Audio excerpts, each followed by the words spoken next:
meeting. Okay, the meeting is called to order.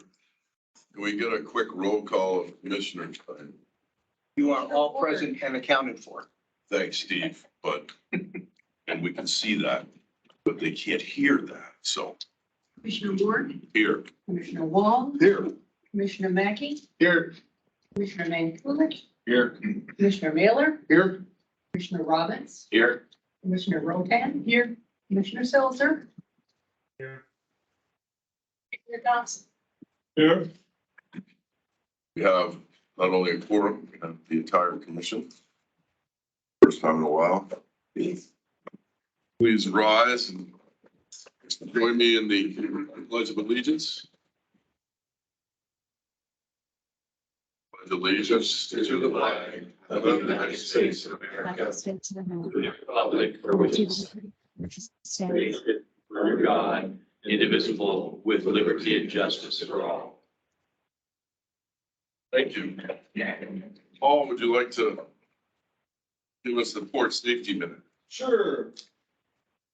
It's awesome to see everyone once again. I think the last time that I saw everyone here, I was fulfilling the role as Muni Safety Director. Since then, we've hired someone, so I'm no longer in that role or taking on those duties and responsibilities. Back here at the port again. So since we're in monsoon season, I thought I'd give you a safety minute. Hydroplaning on your car. Generally, the rule of thumb is it generally happens within the first 10 minutes of a rain. However, in the roads up here, you know, we have the dips, so it can happen anytime those fill up. And can anybody guess what speed it usually happens hydroplaning? 35 miles an hour, exactly. You get the smiley face, sir. Yeah, anything over 35, you're susceptible for losing contact from your tire to the pavement. The water takes over and you're at God's will after that. Questions, comments? Have a great meeting. Thanks. Thanks, Paul. See ya. He didn't hear that. Everybody had a chance, all commissioners had a chance to review the agenda. In which case I would accept a motion to approve unless somebody has an edit.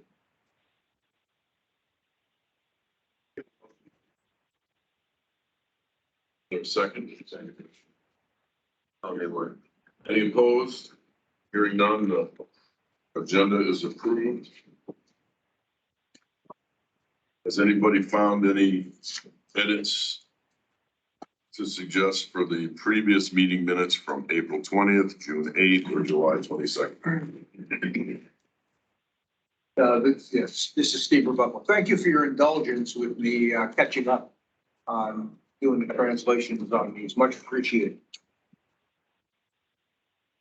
So hearing no, there's one spelling, and I don't have it in front of me which one it is. I'll email you, Steve. It's not a crucial edit. I heard a motion over here to approve the minutes. Second, okay. Any opposed? Hearing none, the meeting minutes from April 20th to June 8th and July 22nd are approved. That brings us to item 6, the port director's comments. Okay, a few things to share with you all today. First one is, at long last, we've got the position that Sharon Walsh vacated when she retired. We have a fill for that.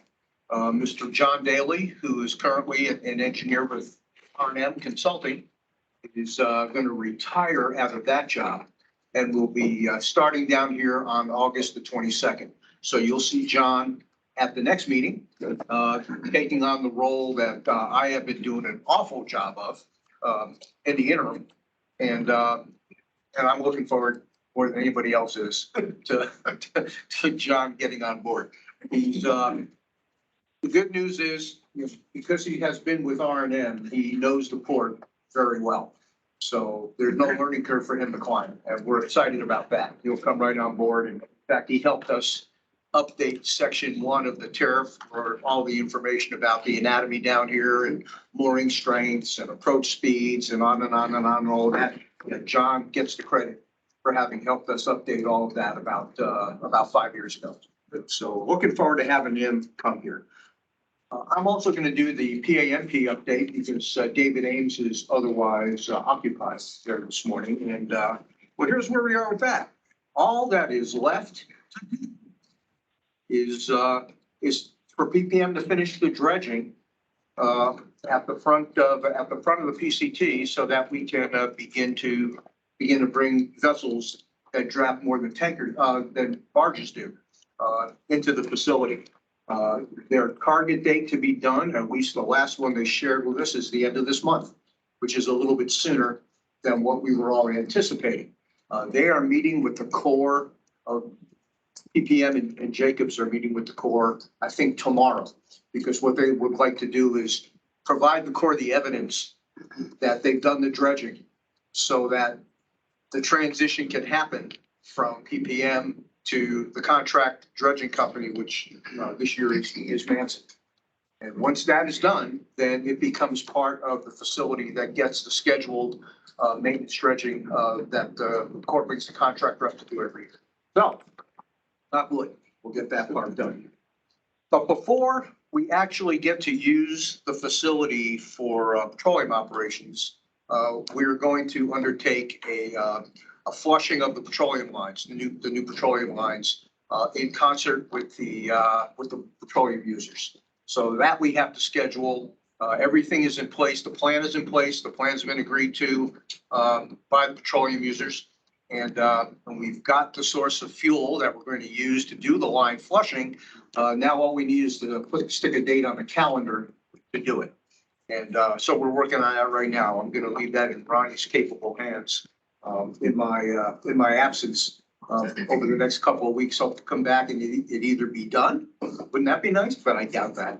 Or have it on the calendar for when we're going to do this. It's going to take a few days because I believe that you've got to push fuel through the lines and let them soak for about 4 days before you can declare victory and move on. So all that's in the plan and looking forward to getting that done. And then we have for the foreseeable future 3 petroleum boats because we're not going to take POL1 out of service until it's time to get the wrecking ball to swing on it.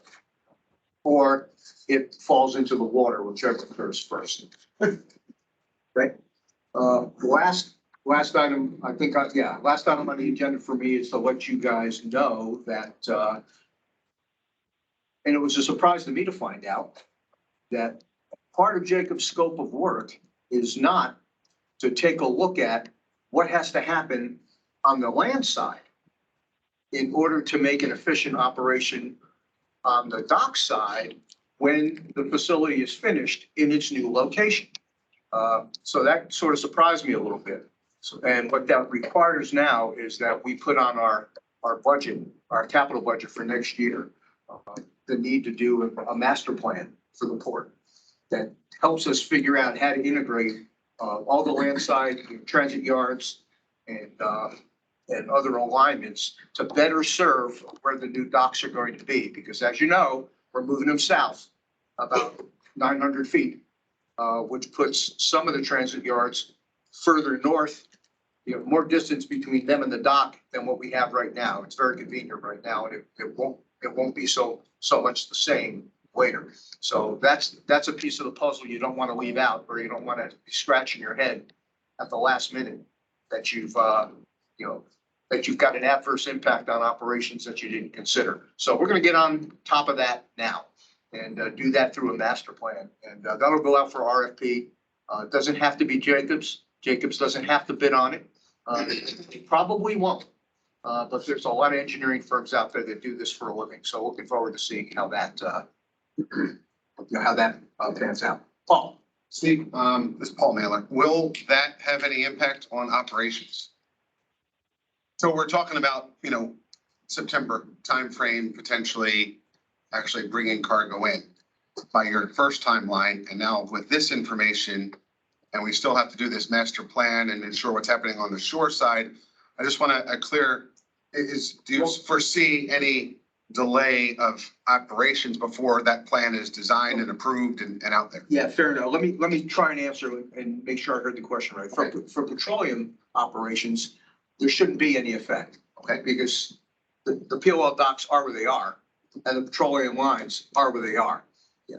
I'm more, this is more concern on the transit yards and where containers get staged to get brought to the ship relative to where the ships are going to be now or in the future.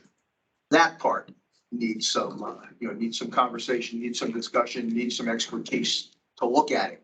And then, because the way this place is, we are a 5-pound bag. We are geographically constricted by J-Bear to the east, nothing to the north, water to the west, and petroleum operations and Government Hill to the south. So we've got to figure out how to make this happen within the footprint that we have now. And I don't have a clue. I've got a vision, but how doable is that? That's what God made engineers. So we'll confer with somebody to help us figure out, what it is we have to do to the land in order to make more use out of real estate that we have that we didn't think we could use for those purposes later. That's a long answer, and I hope I got it. It goes, Ronnie, to what we've been asking of, getting all the diagrams and everything so we can get our operations manual updated. So, Yeah. okay, all right. Okay. Second question, see if I had to your comment was, are we gonna do a ribbon cutting, any kind of ceremony for the PCT, being that we're there as commissioners? Yes, we will. Once we get a date for this test on the calendar, then we can probably go out past that a couple of weeks and make sure we get all the proper invitations, because there's a lot of people asking that question who wouldn't be asking it if they didn't have an expectation to get an invitation. So I want to make sure that we have a good list when we do that. And of course, you all will be invited. Everybody who's a port user will be invited to that. We'll just let you know the date. I don't think we're going to send out invitations that you have to show up with, and a bouncer's got to see them. Right out there. Yeah, and if it's cool enough, you'll all want it to go rather quickly, I'd imagine. So we'll play that by you as well. Well, it's not gonna be during, snow season, right? I mean, we're talking the end of the month or sometime in September. Again, ideally before the end of September. Don't drag it into moose season. Well, Come on. no, and that was not on my radar, but now that I can't imagine. So may I ask a question? Commissioner Robbins, Steve, do you have an estimate of the cost of this master plan? I mean, have you guys talked about it or thought about it? What do you think it's going to cost? Well, I'll tell you this, the last time the port did a master plan was 1999. And then we went through a couple of administrations that said, you don't need a master plan. So we didn't do one. So the modernization program is your master plan. Well, no, it's not. And it really isn't, now that we know that it wasn't in Jacob's scope of work to consider this part of the whole. So what do you think it's going to cost? Well, I'm guessing somewhere in the neighborhood of about 300,000. I hope that's high. When we did this in 1999, it was 195. So I don't think I'm going to be that far off. One last item for me, unless you have a question. I have a question pertaining to the PCT before you move off of that. Let's do the ribbon cutting or after the first ship, but prior to the first ship, we're gonna need an official set of soundings at the berth. Yes. Yeah, and if we do it before the end of October, then Manson has the survey vessel here, so we will certainly have that. That'll be good. And then will there be a terminal manual? I think, was that the same question you asked, Paul? No, we were in operations manual. Oh, He okay. wants to update his side, but the port should have a terminal manual available for the ships. Safe work and load of the hooks, the approach speed to the dock. Do you have that now for PLO 1 and PLO 2? We don't. No. I was asking Ronnie about it this year. Commissioner Ward, and He was saying that the engineer wasn't here, but he got back to me with some of it, but really it's supposed to be codified in a terminal manual that's available to any ship coming in. All right, well, noted.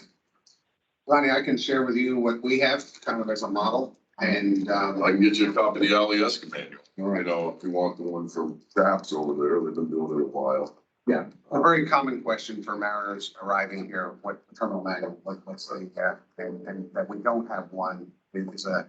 It's Yeah, a- and I'll claim ignorance on that because this is the first time in my time here that's even been a question asked. So, and I do know that we have some detail in section 1 of the tariff that may have, that may have been good enough up to now.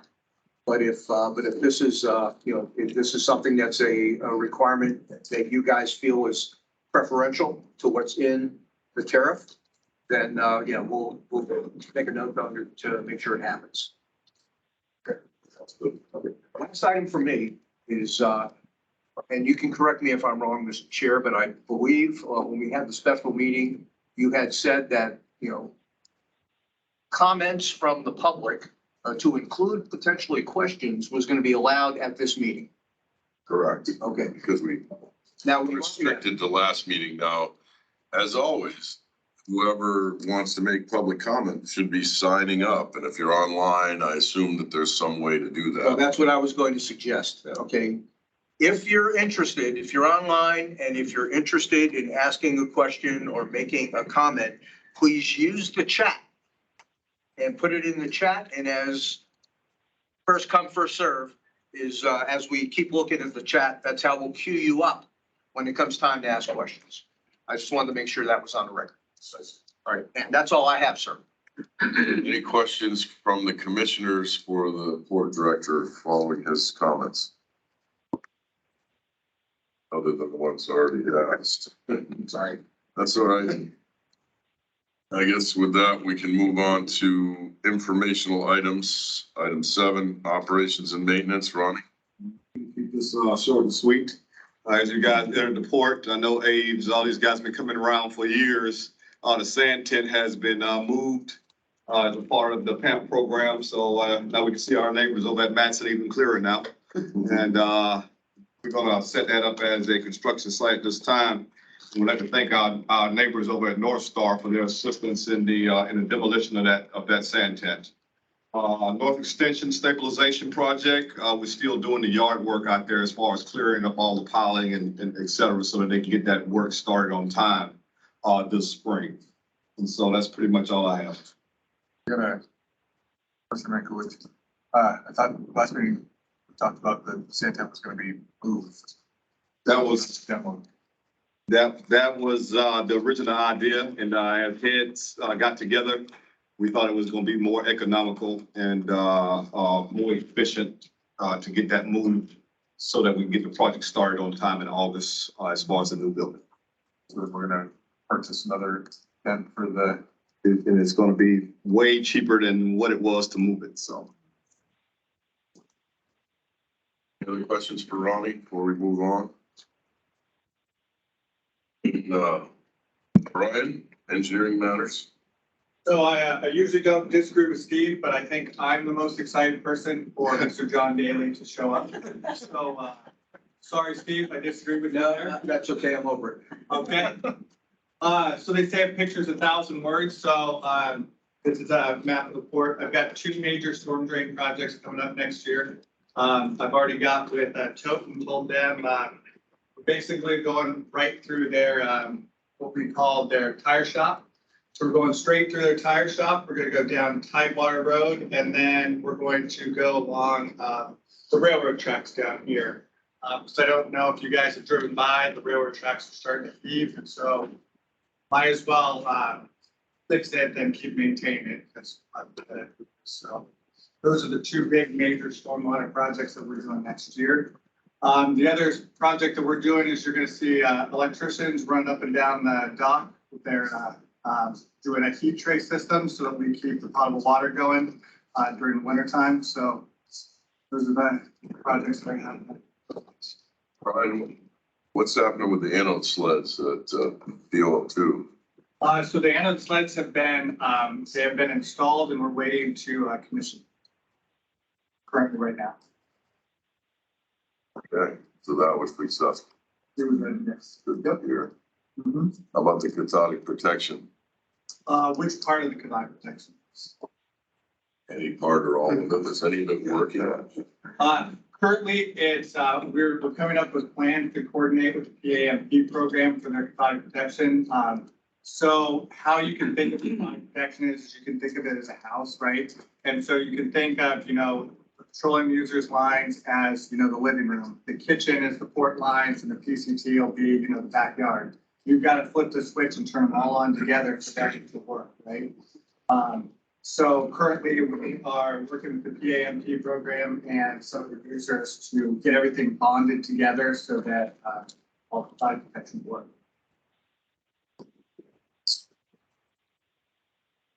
Thank you for the explanation. How I'm well aware how it works, Oh, but it hasn't been working for years. My question is it working now? Does the PCT have cathodic protection? the PCT does have cathodic protection. It's got 14 anode sleds and 7 rectifiers. Okay. We haven't charged them up together yet. We're planning to do that within the next month. Thanks. Now, just to correct your observation, the cathodic protection on POL2 has always worked. It's on the cargo docks that it hasn't worked for years. That's correct. Okay, because I was certain that at a previous meeting, Sharon told me that it hadn't been working, and that's why we had such dramatic steel loss in the pilings at POL2, which was the newest berth we own. Because we lost one of the anode sleds after the earthquake, which has just been replaced. The 2018 earthquake? Yeah. I think what you might be thinking about is that we had occasional outages because of wiring torn off by ice. That's not what I'm thinking about at all. I'm thinking about Sharon sitting here telling us we have to replace POL2 because the cathodic protection system has not been working in the steel and the pilings. And so maybe I miss remembering that, but I will look back. As a consequence of the earthquake, we lost one of the anode sleds. And now it is replaced. There was a percentage of faulty pilings that was reported to us. A considerable percentage. And it was represented that we would have to replace POL2 because of it. Well, I know The earthquake only occurred. about a third of the piling were damaged by the earthquake. We had to fix those on POL2. Right. That too, and that's been done as well. Okay. We'll have to research that a little further, but that answers my question about the PCT and the cathodic protection. Does anybody else have a question for Brian about the engineering matters? Mr. Anchorage. Stormwater project. This is the entire tent, right? Not the top. There, and how long are they going to be out of business in their tire shop? We're currently looking at that. That's going to be a next year project. So I'll let you guys know as soon as I know, but we're doing the design phase right now. So we're kind of phasing it out. So as soon as I know, I bet I'll know in the next couple of months. But let the user know. And I'll just add to that we let them know that's going to happen. So they're looking at where to relocate the operation. So it's not out of condition. For the duration of the time we need to get through that real estate. And then they'll put it back because it's portable. Yep. Anybody else? Good. Thank you, Brian.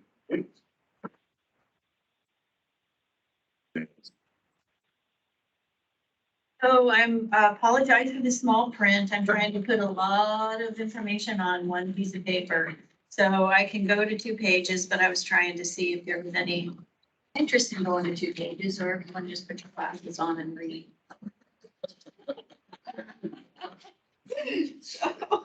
So everything is rolling right along. We're on track for the budget for this year.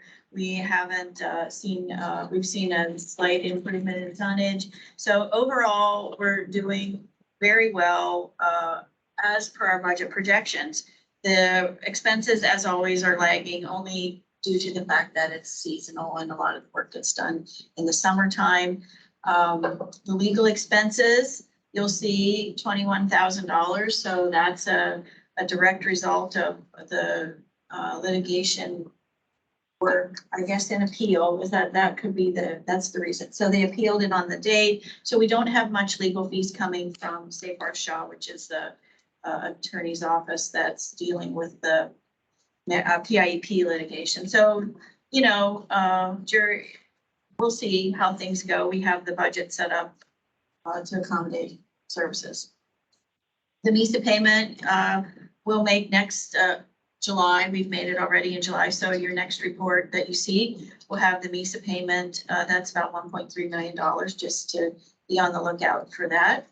And I'll just say any questions, I'm happy to take them if there's anything particular anyone has any interest in discussing, or that'll be it.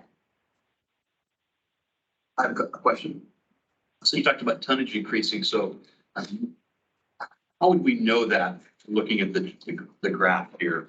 Would we just do quick math that we're at 50% of the year? I mean, how do I know that? So, because I told you. I understand. Right, so, Commissioner Robbins asking the question. Sorry. right, so what we used to have is we used to have a 2-page report that gave a month-to-month tonnage comparison. Okay. So I can shoot you that so you can see how we have I have a 5-year rolling, how much it was in January for the last 5 years, February. So in an effort to kind of keep the information on one page, I dropped that off, and we can always start that up again. It's a great little chart. I look at it all the time, so I can see who's flat, who's increasing, and because our projections for our budget are based on, the expectation that, potentially petroleum may increase 2%, or, cargo will stay flat. So those are all things that we have, and I'm happy to provide those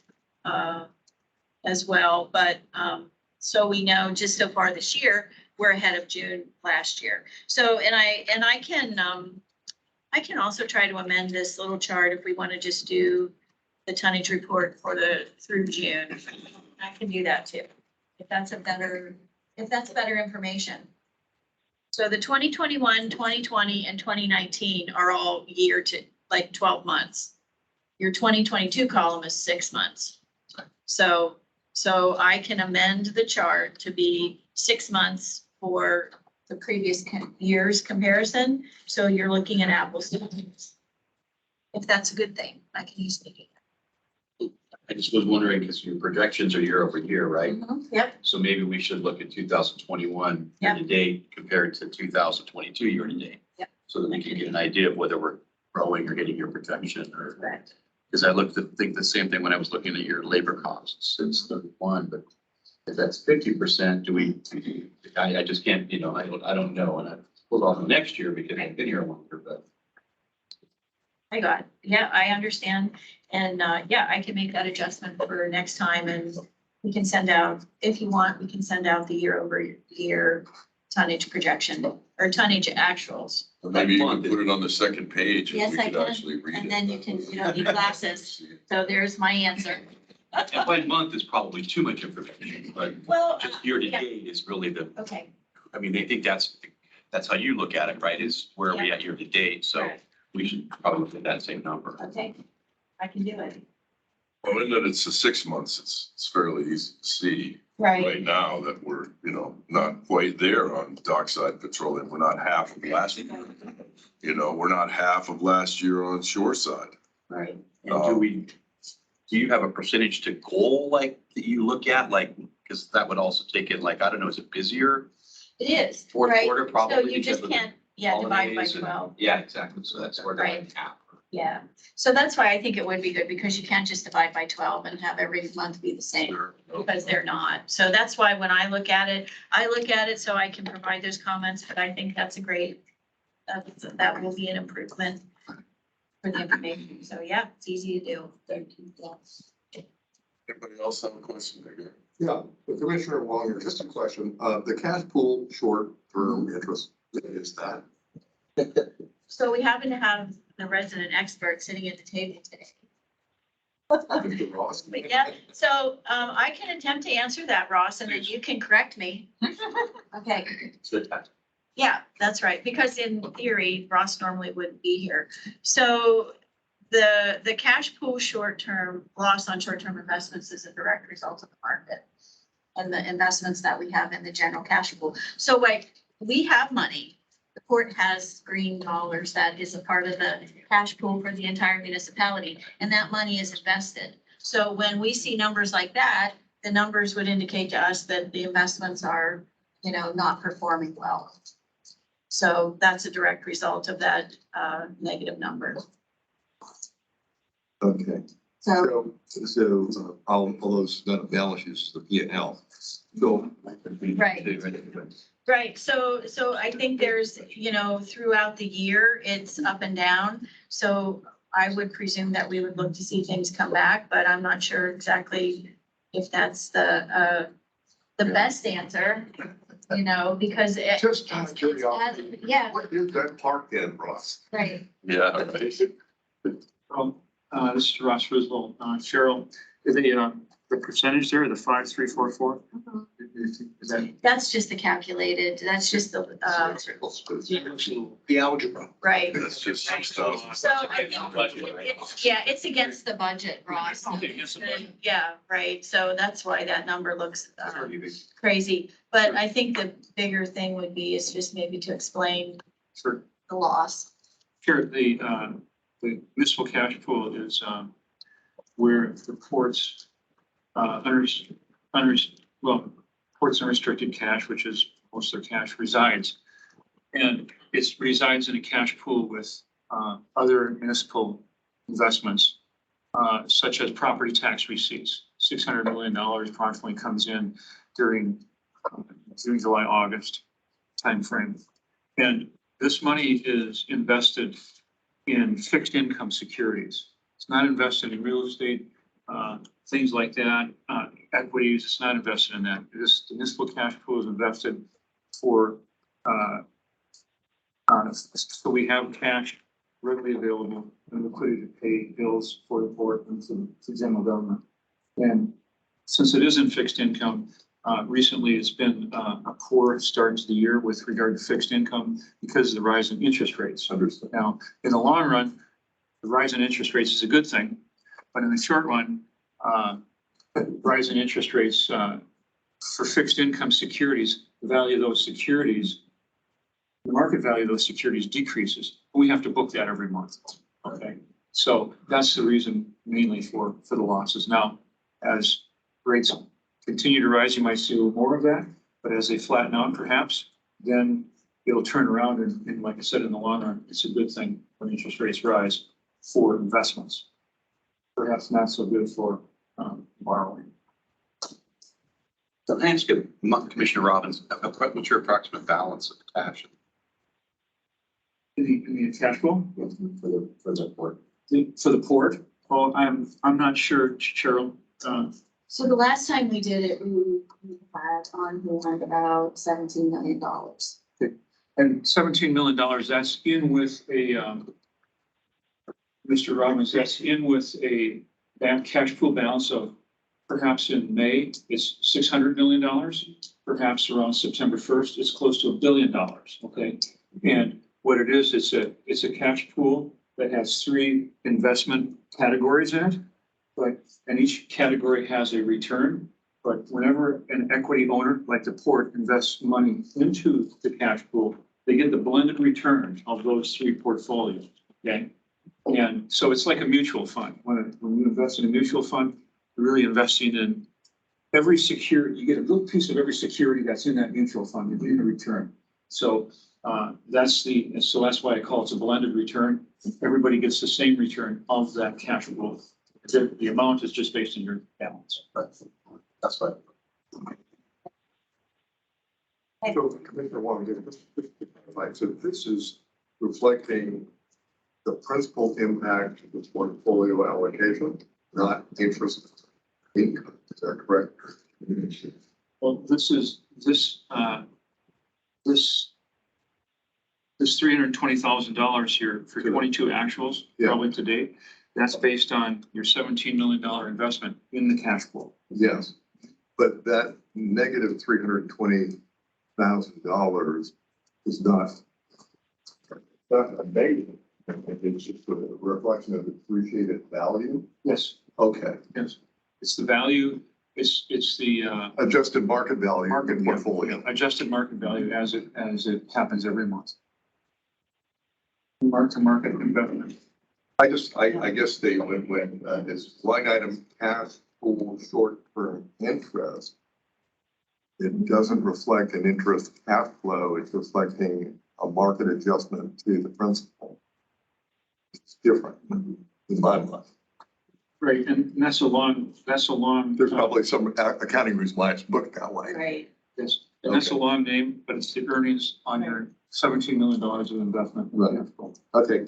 It could be just could be investment earnings. It's the same thing. Yeah. We can email them. Your return, probably, that's an accounting thing. It's your investment account. Right, so those are like the general ledger accounts that where all of the accounting transactions for the investments get logged into. So, yeah, that's where that need to be. We didn't make the name up. Paul, you have a question? Yeah, Cheryl, Paul Mailer. I think you guys know I talked to all the users, and so I'm getting a consistent question from several of the users. And it's basically, and I'm gonna paraphrase because everyone has, just trying to capture this so it makes an intelligent question. Roughly, we're looking at 160% of expected bulk liquid wharfage increase, right? More than what was forecast. People are asking, what are we doing now that we've exceeded that number? And with that excess value? And is that, they're asking, it's not very clearly defined. Okay, we brought in a whole lot more jets than we forecast.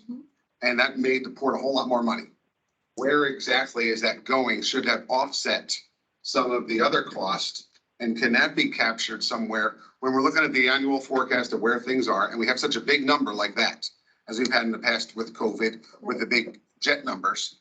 Where do we see that captured as that extra income that's offset somewhere? There's, so that's the question I'm getting from several sources. Hopefully that makes sense. I think I'll try to answer what I think you asked me. Right, so the question that you ask is, we have a lot more wharfage earnings. Where is that living when we don't have, when there's not expenses? Right. So it's essentially, profit. Profit, absolutely. As Yeah. a private sector, a private business would look at. So what happens at the port is any excess earnings over operations goes into port equity, right? So that just lives in your equity account, and you can use it for capital projects. You can use it it stays in Fund 570. Okay, so when Ross asked me, what's the cash? So the cash for the port, which is called Fund 570, is 14 to 17 million. So all of those excess earnings, they just live right there. So when you go out to sell bonds, when you do capital projects, all of that supports your borrowing for 120 days cash on hand, debt service ratios, ability to fund matches for grants, all of those things. So when the earnings exceed the budget, it all stays at the port. So it's not there's no specific appropriation yet until the budget is appropriated for capital projects, or the budget is appropriated when we sell, or the authorization to sell bonds is appropriated and the debt service comes in your budget. So the basic answer to the question that they ask is, we brought in a lot more product, the port made a lot more money. Where is it? It's in port equity, and it's not restricted, right? Because the port is a fund of the municipality, but it's there to be used as the support for grant matches, and it's designated to the port. So I think the question, Cheryl, thank you Right. for that answer, and it Right. makes sense to me. I think what the users are asking is, can that be captured somewhere? So they can see where that extra revenue is. So when you say it goes into this port fund, right to the that port. to me, to the Right. common person Right, is mystery, right? So that's more money when we're talking increasing tariffs, and more money when we know we're brought in more money, right, particularly for a specific area. And the tariff, it's not changing any of that because of this excess income. is transparency comes up frequently. Right, And I think it's a worthy question right. to understand, okay, we have this extra money last year and here's where it lies. I think that would go a long way in alleviating some of these questions that are coming on. Well, where's that money? Right. You know, And we did try to, so what you'll see on your statement is, we broke out the revenue debt service accounts. So we attributed some budget to the debt service account that, what we were trying to accomplish by doing this was two things. To provide some transparency to earnings that the port was receiving for petroleum and cement, and identifying to the lenders that, look, we have this portion of our wharfage that we are saying this is for debt service. So let's just say that your portion of debt service exceeds the bill for debt service that you have. Those items will stay there. Now, revenue clears at year end and you start all over. So there is no mechanism for a restricted account yet for earnings such as this. So I think that, moving forward, there's all kinds of things that we can talk about as far as restricting earnings for debt service and for the program. But as it stands now, it goes into the pool, and this is the accounting that we have for what portion of the wharfage for debt service. So the tariff in 2020 had a baseline. So that accounted for all of the port's operations, right? That was for all users. Then we put the tariff on for the petroleum and the cement, or the excess to accommodate debt service, which is what's represented here. So the other component of your tariff that's not reflected on here is we had another bond sale that we're paying debt service on to the tune of $2.2 million a year for the previous TIEP project. So that's an all port user. So when the bonds sold, and Ross, if I say this incorrectly, please correct me. So when we sold the bonds for that, we pledged the revenue of the port, which was all revenue. So that's why we accommodated that in the baseline. So as far as restricting more cash for that purpose, you essentially told the lenders, look, we're going to just pledge our revenues to pay this debt service. So the increased revenue goes into, increase your debt service coverage ratio, your days cash on hand. So all of that financially makes us look more attractive for future lending, for current lending. We have to provide information all the time to say, look, we're doing what we said we were going to do. Here's the documents. So I understand that most people don't know what I know about that. So it's good to know that there's, folks that are asking. This was an attempt that I, tried to make sure that folks knew, look, we are setting this aside for debt service, but this is only for the PCT portion of it, which was the 20 million. The 40 million, which was the PIEP program, that went out onto everyone, so separate deal. So. Finish your thoughts. Yeah, no, that's fine. I was just gonna say, ask Ross if he had if I missed anything important. It was very good, Cheryl. Okay. Excellent. This is Steve. The only thing I want to add to that is, and we look at this activity every year. And we'll, and as Ross is gonna pitch to you when you hear so you heard it at the special meeting. If we put anything in place for the cargo docks, we're gonna look at that every year too. So part of what, if you can remember when Bill Wilkes stands up here and gives that annual report, one of the things we can look at is, do you leave the rates alone, back them off? We'll make a recommendation, and you guys, as the port commission, can decide, we're too flush than we need to be. Let's tune down the rates. If we know business is increasing and we don't need this higher rate anymore to make the nut, then back them off, or leave it there, because we know in 15 or 20 years, there's going to be a need, or sooner, if there's an earthquake, there's going to be a need, and having the extra cash on hand will matter. So, we'll pitch you that recommendation as part of the annual reviews for both this one and going forward. So, and I hope that's considered part of the transparency as well. I think it would, yeah. Thank you. So I just wanted to follow up with one thing. So I think it's a shift for you guys, for the Port Commission. Because in the past, there was never any consideration for debt service coverage ratios. There was never for days cash on hand. It's a different day really for all of the considerations you have for setting rates. Because, when the municipality and the port go together and secure bonds, it's a promise to pay for 40 years, 30 years. So you have to keep in mind, like we were talking this morning about the capital budget. You have a capital budget where in probably 5 years ago, the revenues made about $3 to $4 million a year that you could work on the wharf power projects, or you could work on a storm drain project. So that was the excess over regular operations of capital that you had. So now, and we never had to worry about a calculation. How many days cash on hand do we have? What is the debt service coverage? Because we didn't have any debt service payments we had to make. Now that you currently have debt service payments that we have to make, it's a serious consideration when you're setting your rates to make sure that you're telegraphing to your lender that you're being diligent and responsible and you're setting the rate. So it's a lot to think about, and it's changed. Because in the past, that just was, the fact was, do you want to fund depreciation? No, we'll get grants. Okay, here's the rate. So much more complicated now. Commissioner Rainford, so the short answer to the question I think you asked was the users want to know if there's an extra amount of money at the end of the year, where does it go? We're going to reevaluate next year and adjust rates accordingly. So if they start bringing in twice as much tonnage in cargo, they're not going to continue to pay the same rate. It'll be less. Maybe.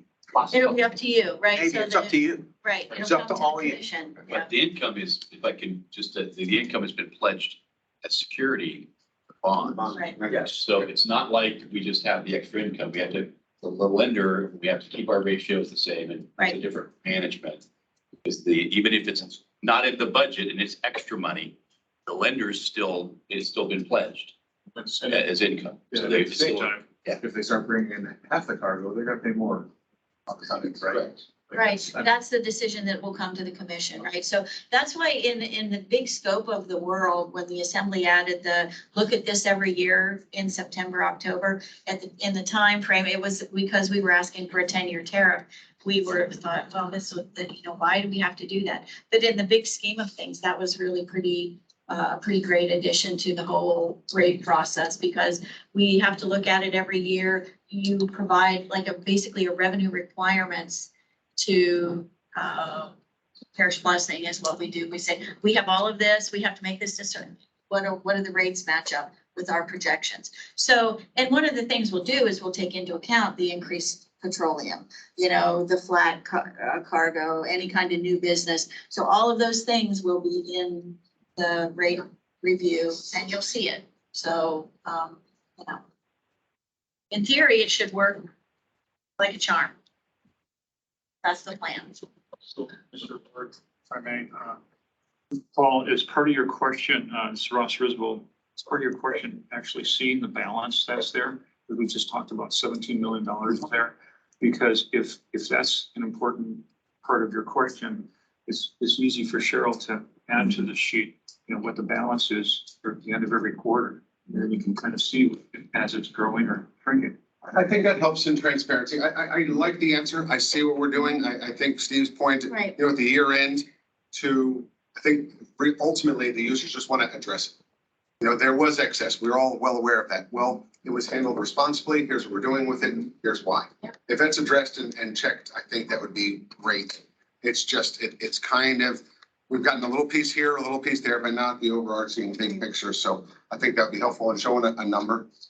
Certainly is that adds to that transparency. So thanks. So yeah, 2 sheets for sure. Well, this is more again, and I would say, based on your previous questions about money, and planning for the future. the various maintenance and repair projects that will be ongoing. It would be really nice if the board had a separate account for this stuff, especially moving forward with your plan, Ross, where we're gonna be reviewing every year. We're gonna annually review and decide whether or not to increase or decrease the surcharge.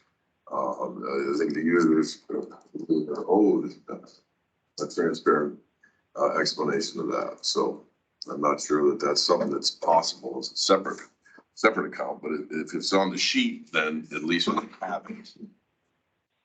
I'm very encouraged that we're only spending 1% of our legal services budget, you know, and I'm wondering, you know, obviously we just haven't been billed yet because if we're fighting an appeal, it's gonna Well, I be. don't think we're fighting, the bills have been coming in regularly and they've been, we actually got one that was $1,500 in May or, yeah, we felt about all of our chairs. Like, it doesn't get nice. Yeah, the smallest bill from a law firm Yeah. anybody's ever had. But I think the appeal was, and Steve, you can jump in, the appeal was filed one time in April, so it's just the idling situation, right? Yeah, there's a lot of, with the, and it's due within 60 days. And then there's the big gaps of time of where nothing is happening, but maybe even reading stuff, you know, so we've been enjoying that respite. I don't think there's gonna be a, boy, wait till the big bill comes kind of thing. Because I don't think you go back into court in this kind of an appeal process. It's all paperwork flows between both sides of, both sides of the case and the judge. And the judge is gonna make a call. More questions for Cheryl before we move on? Well done, Cheryl. Thank you very much, Thank you. Cheryl. Yeah. And I'll make some changes and, again, we can always just, this is for you guys, so I want it to be what, helps you the most. Thank you. So, Mr. Chairman, just a quick question. So we will see a port equity line item? I'll put port cash on next. Next time. Yeah, Fine. Sounds great. Thanks. yeah. It'll be all by itself on the second page, really long. You won't need glasses. Jim Jager, Business Development. Okay, well, excuse me, this is Jim, and I'll just update you from the last regular meeting. Big things that have happened, we did get our grant application in for Defense Communities Infrastructure Program grant that we partnered up with Trinidad Electric Association. We're pursuing $7.5 million for our Port Microgrid project. We're actually supposed to be hearing about that within a month, so it's a very quick turnaround grant. We also know that our port infrastructure CAP request for an earmark has made it into the appropriations bill. So the bill still needs to go through Congress, but it's actually one of the items for $5 million for the program is in the infrastructure bill or in the next appropriations bill. We're also lining up to pursue an economic development grant to help pay for our port plan, our master plan process. And with that particular grant, the match ratio on it is excellent. I believe it's an 80 to 20 match. So we have to provide 20, the grant can provide 80, so that can actually pay the majority of the cost for a infrastructure plan. The next round of EPA grants are expected to be introduced on October 1st.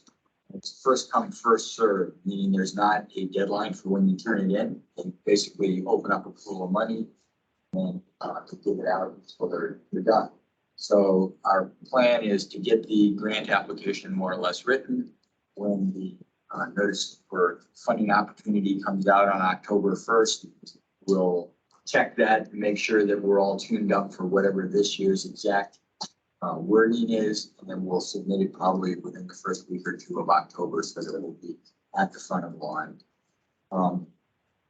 The other big thing that we're getting ready for, I was actually hoping to talk to you later today about a net zero carbon initiative for the port. My planning on that has been delayed for good reason. And that is that the Inflation Reduction Act that we're hoping goes through the House this week includes $3 billion for port electrification projects that will play directly into how we want to do our net zero carbon goal. So I'm basically on hold for about a week while we see what the details of what actually gets through Congress. Assuming the president signs it, that money should become available. It's going to be a new grant program that's going to be managed by EPA. So I don't know when the notice of funding opportunity will come out, but we're expecting to know more how to position ourselves to go after that money very soon. That's my report. Any questions for Jim? What's happening, I guess, quickly with you're saying you're on hold, so the whole, Interport plan, that's. We're actually still moving forward with the Upper Cook Inlet Marine Alliance. Okay.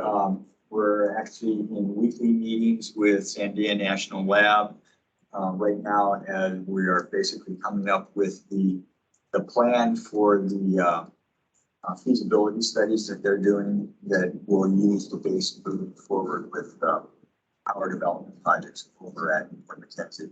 I also anticipate that there will be some funds available through this Infrastructure Reduction Act to help that program. Okay, thanks. I appreciate that because the meeting minutes from the special joint meeting were vague at best. Sorry, those weren't our minutes, so. Yeah. Any other questions for Jim? Well, old business surcharge discussion. This is where Mr. Ross gets the chance to flesh out the answers that he presents us. I assume everyone's seen the answers to the questions. These were the written questions. These weren't specifically the questions that we asked at the last meeting. Covered a good portion of that. Mr. Chairman, I believe that the questions that were asked at the last meeting were answered and delivered by Steve. And they should have been, yeah. They were in the They were. email. They're the ones that were dated, on the subject line was July the 22nd. Right.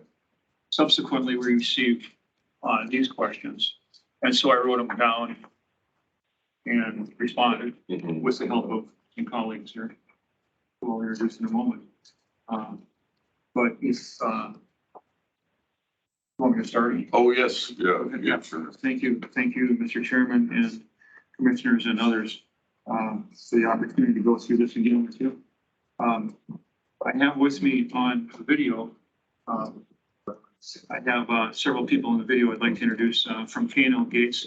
It's a law firm and nationally renowned law firm in Seattle. Cynthia Weed is our bond counsel. John Longstreth is one of her partners. He specializes in port legal work for ports. He's on the call. Terry Salas is their expert paralegal. And from Masterson Advisors, they're the municipal advisor to the municipality of Anchorage, longtime advisors to us. Steve Cantor is a senior partner there with the firm, decades of experience. Kayla McEwen is Ross, advisors in what capacity? they're Mr. Robbins. Masters Advisors is the name of their firm, and they are the municipal advisor to the municipality. So, Mike, what happens is state and local governments typically have what's called a municipal advisor. In the old days, it used to be called a financial advisor. It's one and the same. But they serve a role to a state and local government to help that state and local government manage their finances, particularly with regard to debt. Help us sell debt when needed, advise us where other opportunities to finance things like the PAMP and other construction projects in the municipality. Like I said, most firms, most state or local governments this size or bigger will have a municipal advisor on staff. And so Steve Cantor is a senior person at Masterson. Kayla McEwen is also a director, and Brendan Cooney is one of their associates. These people all have the experience that relate directly to this project, and where they need additional expertise. In the case of Cynthia Weed, she's primarily a bond counsel. She seeks out a partner like John Longstreth, who is particularly, his practice of law is with courts. So that's why he's joined us today. And these folks have all contributed to the presentation that I'd like to go through one more time with you quickly, because there has been a few changes, perhaps format-wise, and a few structural changes that haven't really changed that materially changed the concept of the surcharge, but I'd like to go through that again one more time real quickly. It's only 8 or 9 pages. And then you're free to ask me questions, and these folks are available to take questions as well. I would say that the second round of questions that we received are on this little 3-page handout. Right. And if there's any questions regarding to that, we could perhaps address them now. Before I do this, so go through this presentation. Otherwise, we can wait till the end and do it all at once.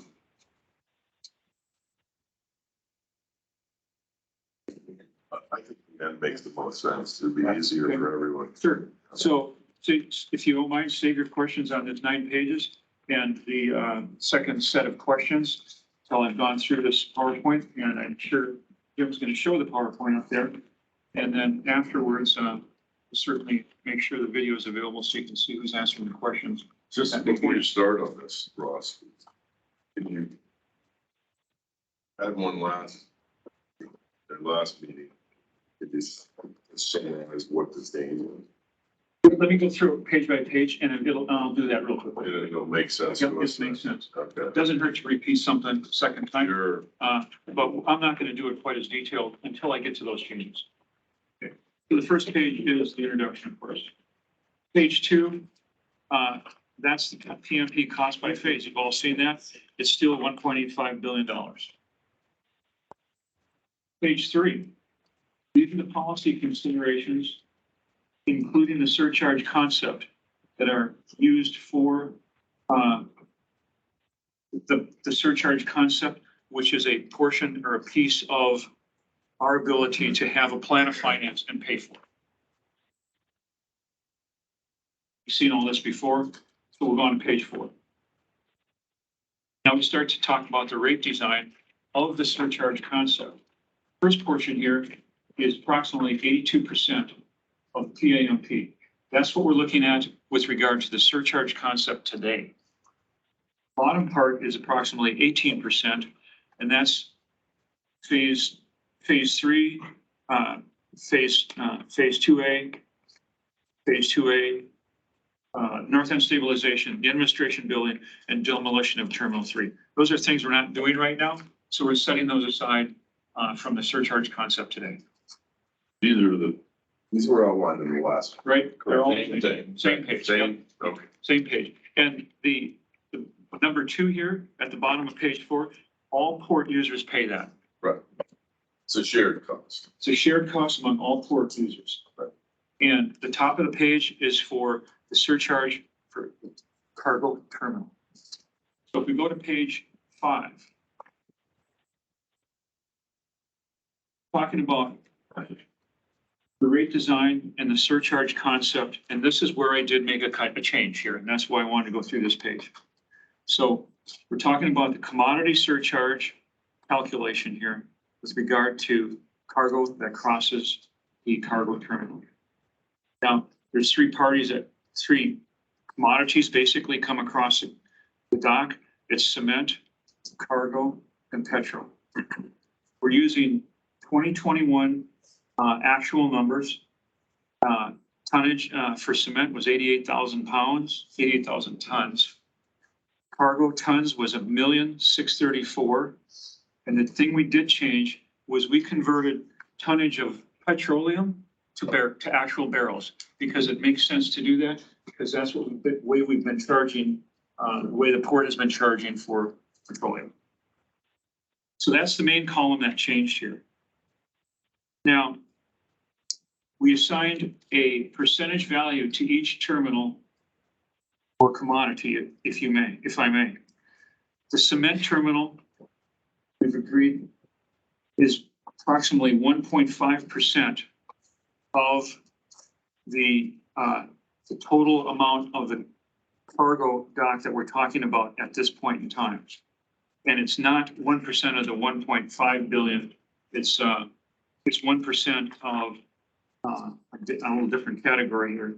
It's 1% of what makes up the cement, the cargo terminal, and the two pieces of the petroleum terminal, which is a portion of petroleum PCT1 and the second petroleum terminal that's to be developed. And that's the $184 million as phase 3 on page 2. So if we add those up, the terminal cost for cement is approximately 1% of that, what turns out to be $1.5 billion.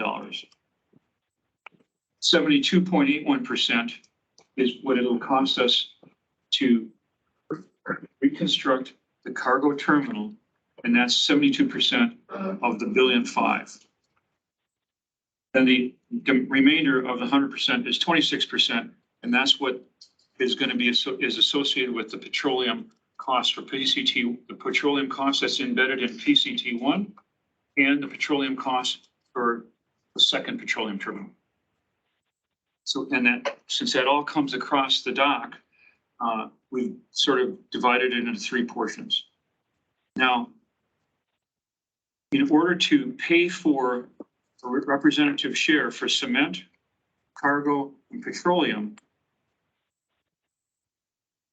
I've come up with, down there at the bottom, 2020 Series A bonds and 2022 bonds, annual required revenue. That's the annual required revenue to support the 2020 bonds, the 65 million, the $19 million that's outstanding for Series A, and the $65 million that's outstanding, that will be outstanding should we issue $65 million in the 4th quarter of this year.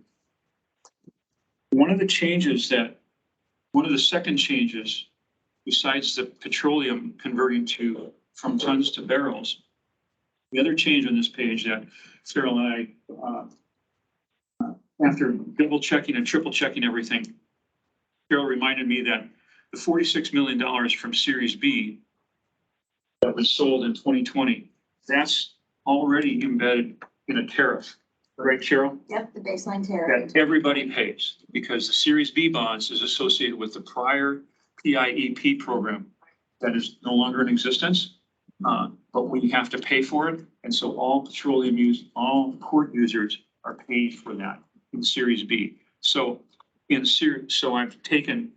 split them out here, and that's why I wrote Series A is $19 million and Series B approximately $46 million. So the $19 million and the $65 million, that's the portion that we're charging a surcharge for. Because now those $2 amounts are associated with the terminal, including the cement terminal and the petroleum terminal. And if you look back at an old presentation, or the prior presentation from last week, you would see that these numbers are actually lower because we separated out the $40 million from Series B, because that's already in a base tariff. So question number 3 of the questions that were asked. And it's immediately apparent to me that previously it was $4.70 a cargo ton for the cargo operators, and now it's $3.24. Right. And we had to have $10 million to service the debt. Now it's only $7. Correct. That's the difference. That's the second difference on this page. Okay. But in question 3, you say it was asked, are you counting again in your surcharge the 40 million line of credit? And you say no. There's no need because no one's paying double. But then you backed it out. So that's the answer. Yes or no? It seems to me yes to me. You're in question 3? Yeah. Okay. Now, Or am I reading it wrong? Is there something that I'm missing? okay, first of all, there's sort of two $40 million numbers here. The $46 million is Series B. Those are long-term revenue bonds. There's a $40 million, $40 million even. That's our short-term borrowing program. That's how we finance expenses as we go along until we reach a critical mass and say, we're going to refinance that into long-term revenue bonds. That $40 million is currently being paid out of the port's operating expense budget. It's not associated with a surcharge. It's not associated with a surcharge. It's associated with the port operating expenses, and hence it goes into the baseline tariff. But I think the answer you're looking for is when you saw this on the 22nd, it was in there. But after relooking it before this presentation, it was taken out. So the answer you got from Ross now is it's not in there anymore. Well, I see that it's gone. Yeah. So the 46 million Series B, that's PIEMP. PIEP. Yeah, whatever. That's Port expansion. The previous, it's not this. It's not now. It's not now. Okay. the previous presentation had $46 million in it. This has been taken out Right. because we probably would have, if we left it in the surcharge, we would have been double counting. And so when I triple checked this with Cheryl, and we do this all the time because I have to have someone else looking at this stuff. And my staff looks at it too. And we say, and Cheryl said, hey, Ross, we're already paying for the 46 million. And I said, that's right. We got to take that out. The 40 million for the short-term borrowing program is a separate matter. Separate matter. So when the question was asked, they asked about 40 million. That is separate. But the 46 is, yeah, all right. That's what came It adds up now. That's what came out and appropriately so.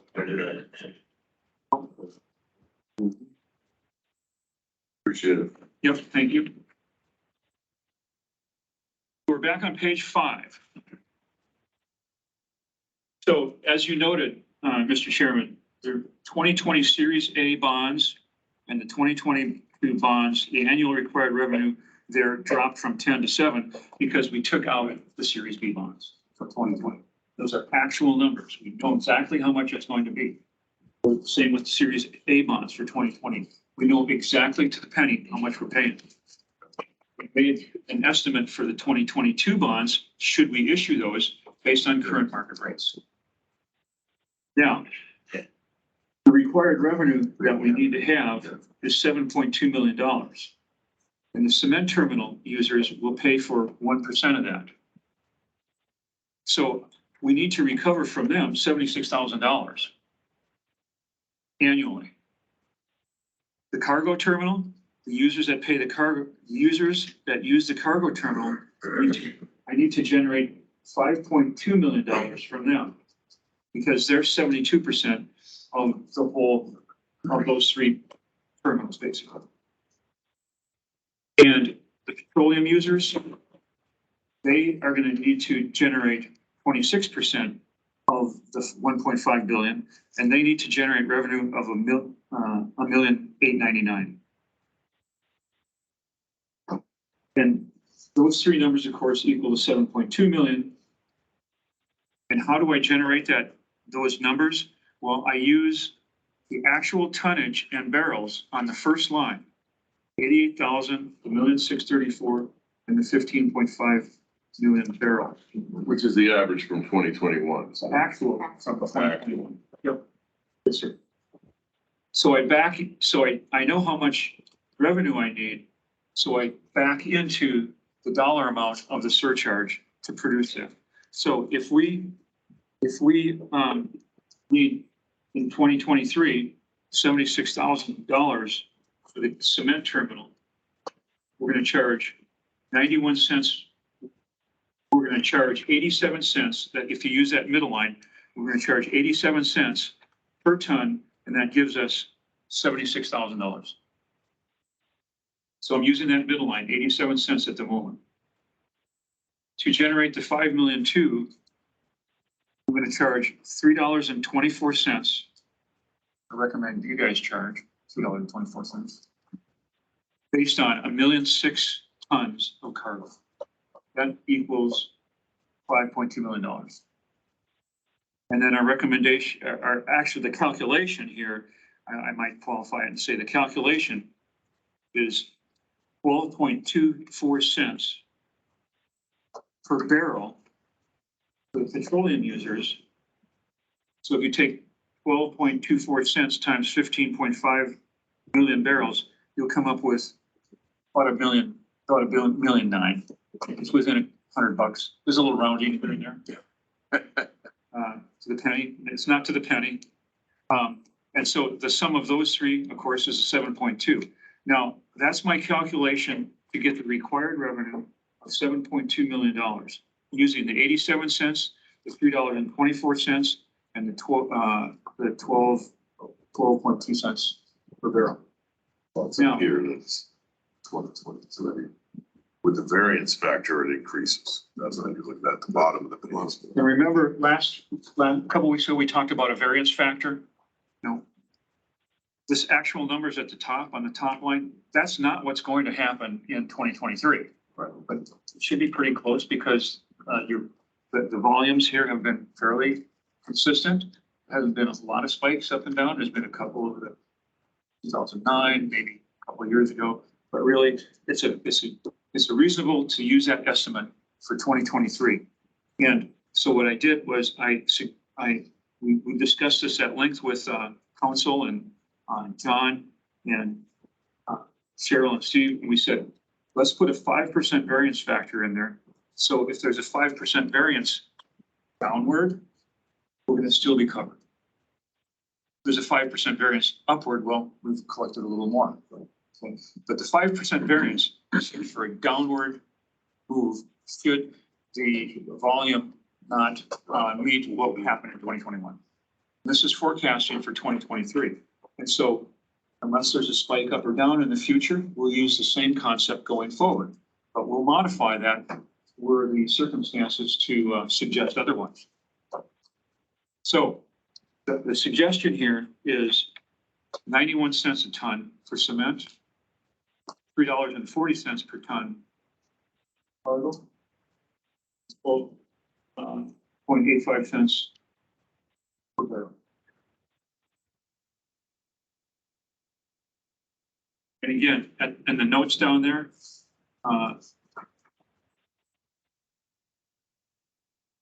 it's a reminder to myself as well as everybody, of course, that we'd like to make this effective January 1st, 2023. We reevaluate it every year.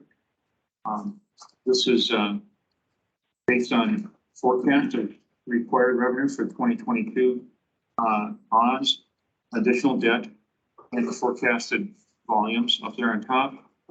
Surcharge we discussed, and this is the change that we put in there. The second change that we made, I noted it. The required revenue for the 2020 Series B bonds is provided for in the baseline tariff. That's why we took it out of the surcharge calculator. So there were two changes on this page. We changed barrels from tons to, we changed petrol from tons to barrels. And we appropriately removed the Series B bonds from the surcharge because it's accommodated for in the baseline tariff. So this number, it says outstanding 2020 debt is 65,000 less 46. Well, You know how much I paid for these glasses? Let's see, you're looking at this page right here, yes, it is. this guy here. The 65, are you looking at the 65 million, sir? Yes, I am. Yes. The 65 million is what we sold in 2020. That's comprised of Series A, which is 19 million, primarily for the PC. It's for the PCT basically, but it's for all of them. And the Series B was the 46 million to pay off the $40 million line of credit we used for the PIEP program. And the debt service on that 46 million is, What came out? yes, it came up. So does that impact this number? Well, that's just that 130 is not really used. What's So the really used calculation is the then is- 19 and the 65. Right, so the revenue requirement, annual required revenue is 65 plus 19, based on 65 plus 19. Correct. The 7 million Okay. is the 65 plus the 19. And as Captain Ron pointed out earlier, because we took the 46 out, that dropped this number from 10 down to 7. Right. Well, I was looking for the Number upon which the 7.2 is based, and it's 65 plus 19. and that's a good observation. Okay, next time around.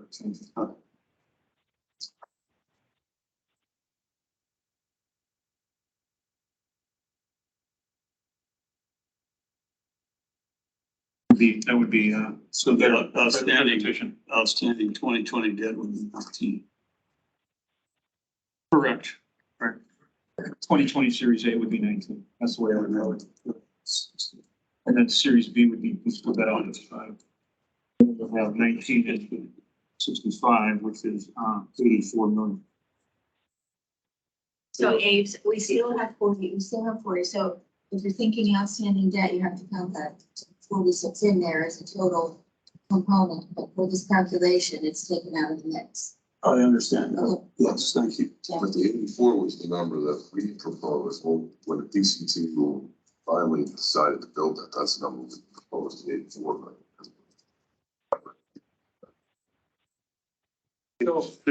It's very Yeah, optimistic. page 6 is actually a new page. That amazing new page. I'm taking the bottom line off of page 5, and I'm putting it on to page 6. And I'm suggesting that we keep that the same going on 5 years. For cement, 91 cents a barrel for 5 years. The cargo $3.40 per ton for 5 years. And the petro is 12.85 cents per barrel for 5 years. My proposal to the commission is that instead of setting just a surcharge rate for 1 year ahead of time, we set it for 5 years. The new tariff that pending your deliberations here, Steve and Cheryl will revise the tariff, and they'll say, we're adding a surcharge.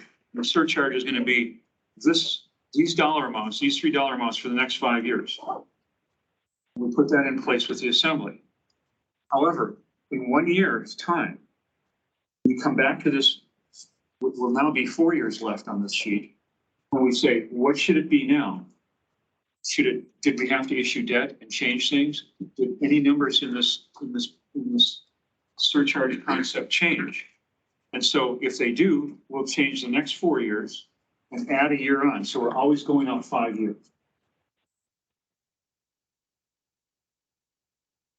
Right. That's what this page is all about. All right. It doesn't say that. You have the 5% variance forecasted. And yes, and from page 5, it's the bottom line. So that bottom line was noted that the bottom 3 numbers on the prior page included the 5% factor. Said commodity surcharge per ton / barrel for 2023 includes the 5% variance factor. And the second note down at the bottom includes that as well. And so that's the proposal for the surcharge, the actual surcharge. So you're proposing that we recommend to the muni a 5-year surcharge, 5-year tariff with the surcharge as computed. Correct. However, annually, it will be viewed and adjusted. Correct. And that's by code, actually. Yes. And the reason, there's another reason that goes into the 5-year plan here. That reason is, even though we have to, by code, we have to look at it every year, our municipal advisor has said, you really ought to have 5 years out. Because if we were to forget to do it, which is hopefully inconceivable, then the tariff would go away. But in the oddball circumstance where if we didn't do it for whatever reason, we have 5 years out there going out. Okay, so the rating analysts, like the rating agencies, and the investors, they want to see what your plan is for the next 5 years for a revenue bond. So this is part of that plan for the next 5 years. They want to see what's going to happen in the next 5 years, not just with the surcharge, not just with the tariff, but we also forecast revenues and expenditures. 5 years out, we give them 5 years back, because that's the critical part for their analyses, to rate us and to invest in us. Question. So the numbers that you've given us are debt service that we have now and what it's going to cost, right? It's going, that's the number that we want to charge next year, right? The $3.40 per ton. we know there's gonna be additional debt service in the next 5 years. Why not anticipate that, charge that rate now and have less debt service to that pay? Just pay for it out of funds and not nickel and dime customers every year for a little bit more, which they have to pass on to their customers. A little bit more. Right, you rip the Band-Aid off one time and then cut it down. Is my. Well, if I can take a shot at first here, one of the things we're sensitive to is rate shock. Okay? So how much do we add on there and then increase in the case of cargo? It could be 340. For the last 6 months or more, previous CFO has suggested, chances are we're going to be at about $5 a ton. We're at 340. So if we do too much debt, then all of a sudden we're adding $6 on. And the variables here are the federal and state grants that come to us and they don't cost us anything to pay back. Well, right, but wouldn't it be easier to come down and up every year? Well, that's a concept that can be argued either way. Yeah, I think that is a the concept. average container coming off of Matson is like 23 tons. So at 340 a ton, you're looking at $78, $80 a container right now. Yeah. What's the difference between 200? It's not really that much. That's a massive cost. Well, right, but I mean, it's gonna get passed on Costco, cars and everybody else, but to do it one time seems, I don't know. But Well, Chris, that's a great question. Let's take it up. Let me go through the last couple of pages Okay, and we can sorry. revisit that one as well. Okay. On page 6 is our proposal at this time with regard to what the 5-year impact is. And we'll come back to Chris's questions that have additional thoughts as well. On page 7, maybe this might be the new page versus 6. Page 7 is a page I worked on with Bill Wilkes from Parish Blessing. We asked him to take a look at this. And as I noted in the plan of finance, when I did this several months ago, and even perhaps at the last meeting, the third note there is, it is difficult to quantify the financial impact of the surcharge of any particular item, such as a gallon of milk, a gallon of fuel, a sheet of plywood delivered to a lumberyard across the state, pickup truck delivered to any city in the state. In our review, we have assumed that entire surcharge is passed on to the ultimate consumer, which is a reasonable assumption. But for us here in this room, we have no control over what the users of the port do with that surcharge. They could pass it on to, in the case of cargo, they could pass it on to Fred Meyer, they could pass it on to Bernard Builders and Safeway, those stores like that. And then what those stores do with the surcharge is up to them. It's not up to us. They can pass it on to the folks that come in the front door and leave with the ultimate goods that we shipped across the dock. So we have no control over them. But a reasonable assumption is that a reasonable and conservative assumption is that it will be passed on to the ultimate consumer. If it were to be passed on to the ultimate consumer, commodity price impact, again, it's all based on numbers, but we've come up with what we think the impact on a gallon of milk is. A gallon of milk weighs 8.6 pounds. It comes across as cargo. We're charging $3.40 per ton for cargo. The impact on that gallon of milk is 1.46%, or 1.46 cents per gallon of milk. For a loaf of bread that weighs a pound, that loaf of bread would impact on that loaf of bread is 0.17 cents. 40-pound bag of cement, the impact on that bag of cement is 1.8 cents. Per bag of cement. Per 40-pound bag, it's Correct. less than 2 cents a bag. So that's what I understand as a common, from what I see in the store, for this bag of cement is 40 pounds, which I'm grateful for because I don't like listening to things heavier than that. But if you have a 5,000-pound pickup truck, I I Googled pickup trucks. I came up with the average weight of an F-150, and it's 5,000 pounds. You get smaller ones that weigh less. You get longer ones with a long bed, 4 doors that weigh more. I picked 5,000 pounds, and the impact on that pickup truck is $8.50. Again, Chris, as you noted, that comes back to your question right there, you know. We can revisit that. Now, if we go down to fuel, gallon, since we converted from tons to barrels in the category of fuel, I took a barrel of fuel, which is 42 gallons, which is commonplace, I believe. I divided 1 by 42, and I multiplied the surcharge per barrel of 12.8 cents.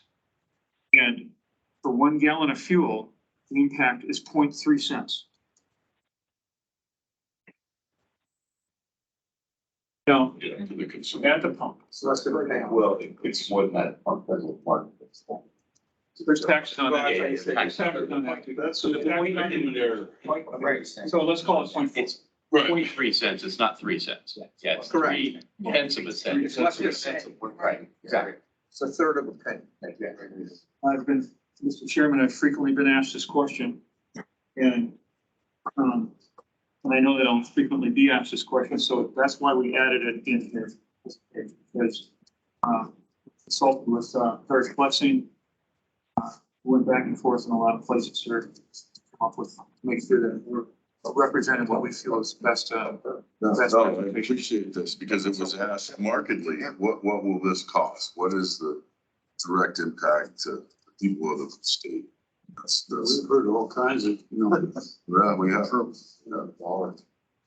So page 8 is the remainder of the schedule that I presented last time. It's pretty much the same. And a couple things to mark at the top. We're at the board meeting today. Were this to be deliberated by yourselves and others, board staff can modify tariff 9.1 to include surcharge. Board commission would probably have a special meeting to review the proposed new improved tariff 10.1 perhaps. Board commission, I recommend, would make a recommendation to the assembly. The assembly would hold their work session. Meaning an ordinance, change the tariff, and it would be introduced to the assembly. There's always a 2-week period before we hold what's called formal required public hearing, the introduction of the county ordinance. We also hold a work session sometime before or after introduction, sometime before the public hearing probably. And were they to accept a recommendation that could be forthcoming and pass that ordinance, we recommend that it becomes effective January 1st, 2023.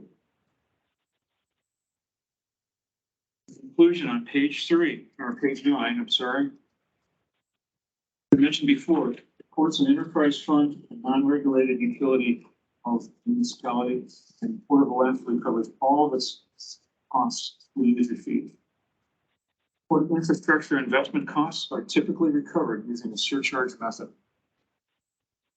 The surcharge concept of assigning a surcharge to a specific commodity, petroleum, cement, cargo, coming across the dock is a policy recommendation of the municipality.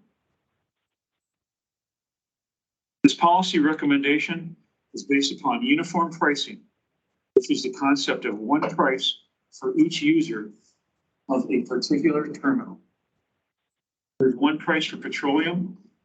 There's one price for the cement terminal.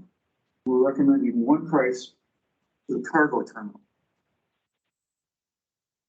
This surcharge concept, particularly the uniform surcharge for cargo terminal users, has been vetted and reviewed by the municipality's bond council, municipal advisor, independent advisors to the port, including Parish Blessing.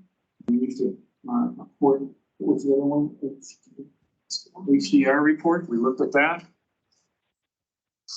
And is consistent with the municipality's prior practice to support usage pricing and operations. The amount of the surcharge would be reviewed annually, as I mentioned.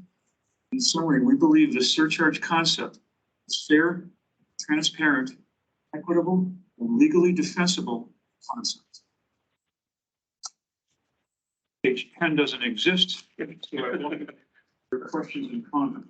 Thank you very much, Ross. And I mentioned earlier that folks from Daniel and Gates and Masterson Advisors are here, and they're prepared to address your questions, perhaps initially from the commission and others as appropriate. Okay, well, thank you very much, Ross. This is a significant improvement.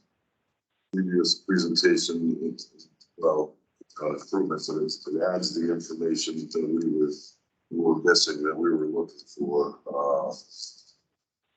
I think it's essential that the users in particular have this information and understand it very succinctly.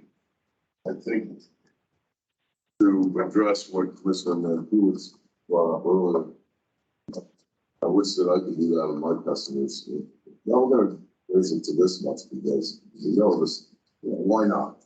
That's a hard one to defend, and the way this is lined out, where it's annually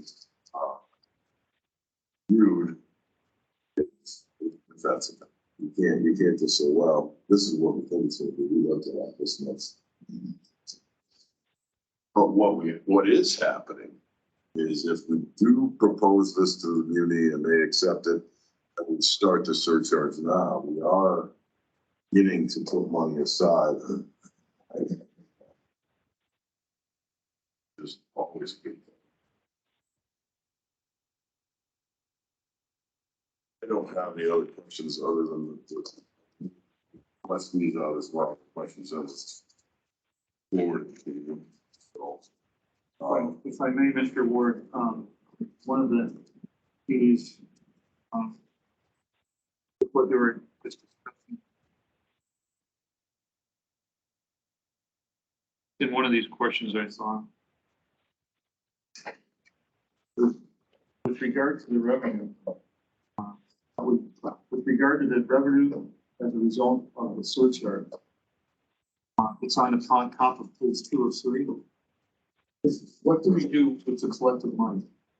The answer is money collected by the surcharge to belong to the port only cannot be swept out by the municipality and used for parks and rec, road, and bridges. Right.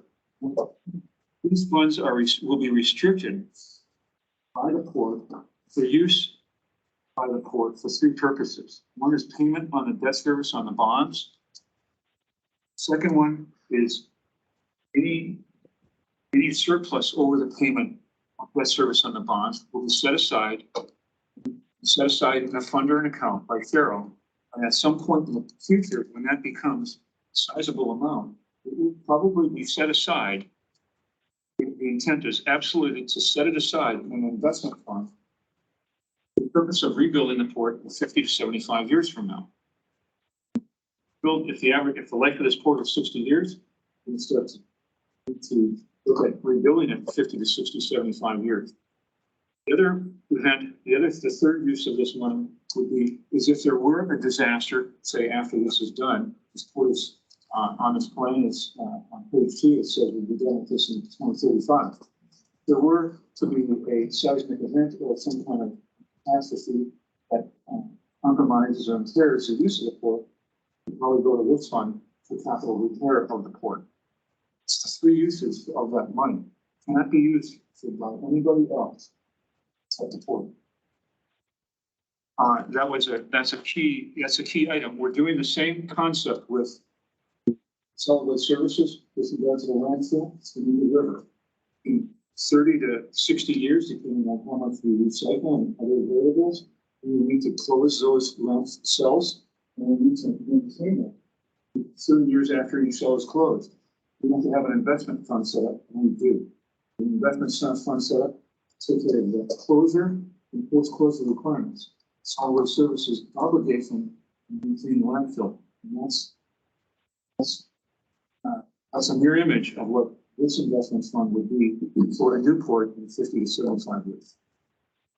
We wish they had done this in 1955 when they built the port. or wait 70, when they Right. approved the port, and we wouldn't be here, but they didn't, and there was a reason for that. But the restriction on those funds will be codified in an ordinance. That we discussed last time. Say that again? The restriction on the use of those funds will be codified in an ordinance with the surcharge. And perhaps in code as well. That would be even better. Yeah. I'm gonna go out on a serious limb here, but I don't care. I'm the chairman. We're taking a 5-minute recess because we've been here for 2 hours now, most of us, and some of us need to use the head. I just think we have one listener who has a question. Right, we'll return in 5 minutes and answer all the questions. 5 minutes. Not even 5, give me 3, I don't care. You also need to use that. You're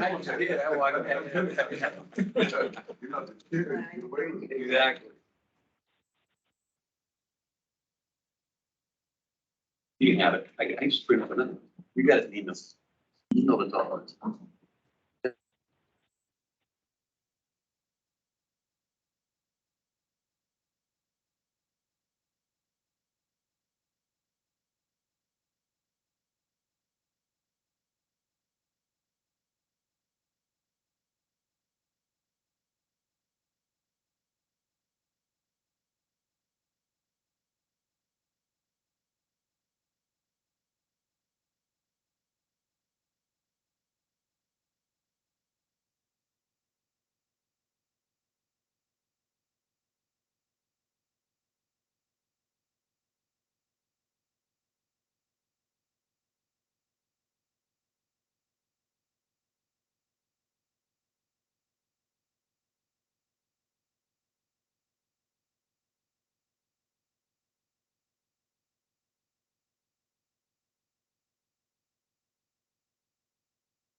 I've clearly known for years that I stand in that argument. Well, we're back in session. Thank you for your forbearance. Any commissioners who would like to ask Ross or his backup singers any questions? Mike Robbins. Commissioner Robbins, so Ross, a great presentation. I wonder if you could direct your advisors to answer, maybe someone from on screen to answer this question I think I talked about last week, the last meeting. There's a lot of talk about how this gets paid for. We all got the documents for this meeting from people who have, ideas about what we should do or how things should work. I'd like to hear from somebody who has broad base of port experience, like maybe your counsel, like maybe John or someone, to talk about how do other ports pay for expansion. There's hundreds of ports around the country. Do they do a level surcharge like we're talking about doing? What is the experience of the other ports? How does this work? That's a great question. And John, that would probably be a good one for you, and Cynthia and Steve can back you up. Hi, can everybody hear me okay? This couples right with the question that I have, that I pulled at our last meeting. Is the uniform tariff a common practice? Right. That's basically what I'm asking is, how does it work? Right. Yes. So that just helps. Follow on that. Okay, can everybody hear me okay? Okay, looks that way. Yeah, I think probably the best way to put it is lots of different ports takes lots of different approaches to these things, and really to kind of start with, lots of different ports take different approaches to how they lease or what their relationship is with their port users and their tenants. For example, many ports have long-term leases for exclusive use of the port. Sometimes they can go on 40 or 50 years. Those agreements look one way. Anchorage is kind of looking at, I think, a little bit differently. They have preferential use agreements, as I understand it, with particularly two of the largest users at the cargo terminal, but they don't have that kind of long-term exclusive lease arrangement that others have. Ports have different they all have different missions, they all balance their missions differently. So I guess it's a way of saying there's a lot of variation in how ports deal with these issues. I think from the point of view of kind of the way it's looked at legally, and in terms of discrimination law and like that. Most of my experience has been at the Maritime Commission. And, I saw in one of the letters that we got from one of the users that was objecting to the uniform proposal, they cited language from the Shipping Act, the Federal Shipping Act, which is the act that the Commission administers. So I assume that's kind of what they have in mind as to what the governing legal standard is and its appropriate standard. But generally, when the Commission looks at those cases, they understand that and defer to the port's good faith judgments as to what they think is in the interest of the port, and recognizing that different ports have different circumstances, different missions, different goals, different just setups in general. And so that's really kind of the way those have come out. Tariffs usually tend to be a more equal concept. You generally have tariff carriage and contract carriage. Tariffs usually tend to be presumptively equal, particularly where you're talking about competitors. So that's another thing that kind of comes into it. But again, just to kind of go back to it, the role of a lawyer and the role of a commissioner looking over this is not to tell the port what to do or to make the business judgments for the port.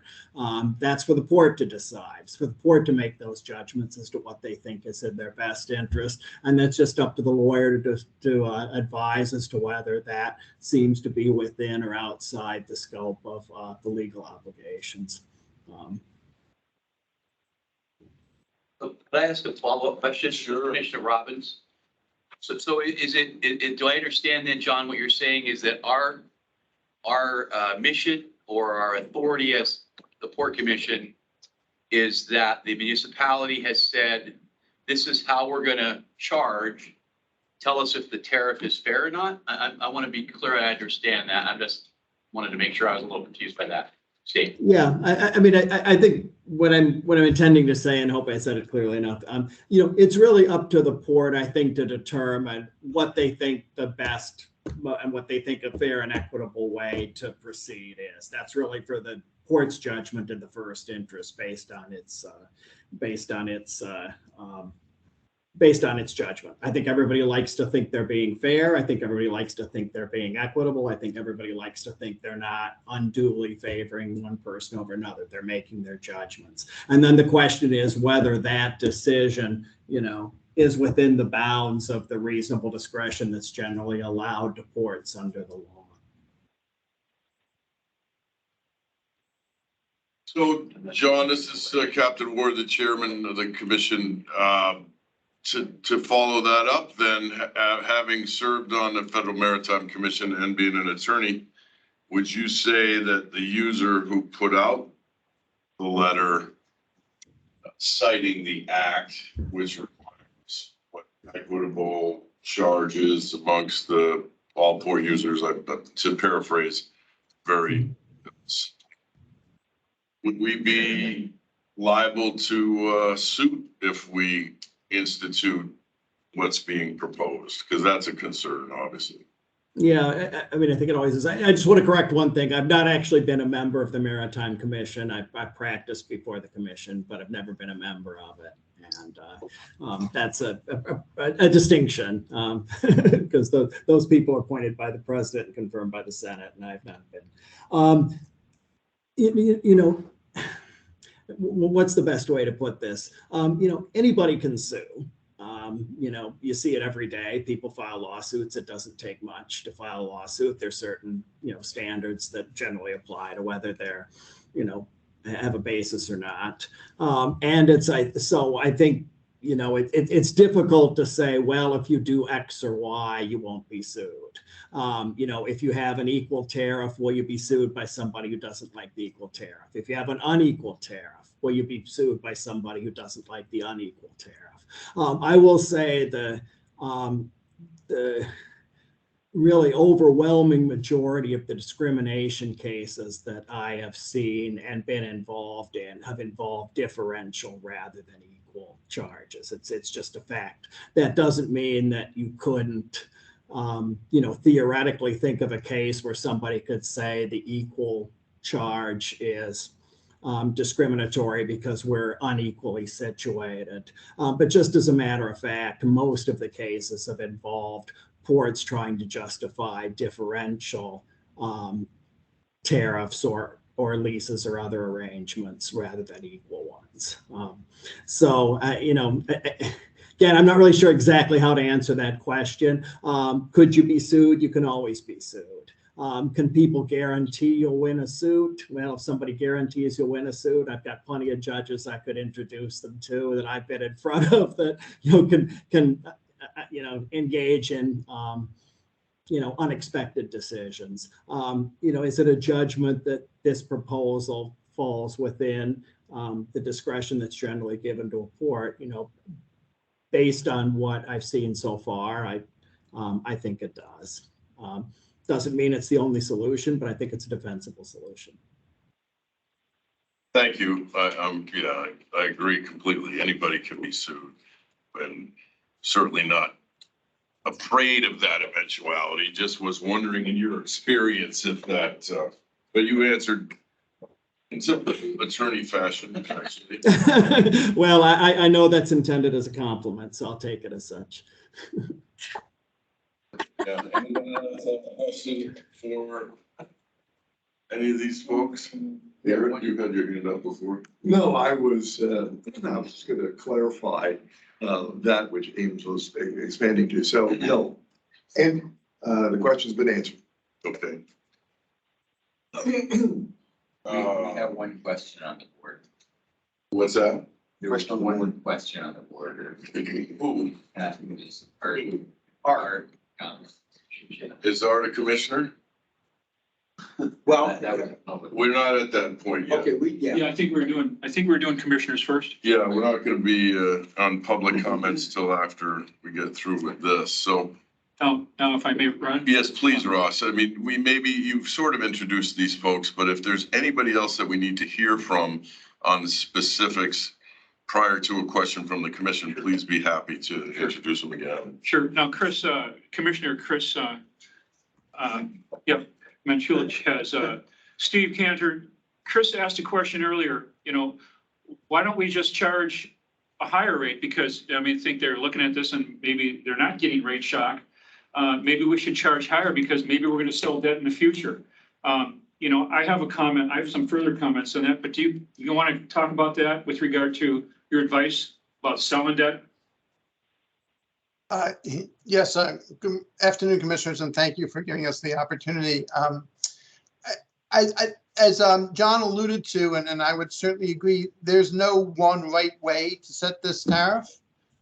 There are a number of different ways, and in the ports that we work at around the country, they have a numerous of different ways of setting the tariff depending upon the nature of the port, the nature of the ownership of the port, the nature of the goods and services that are going to be either delivered or taken off the port.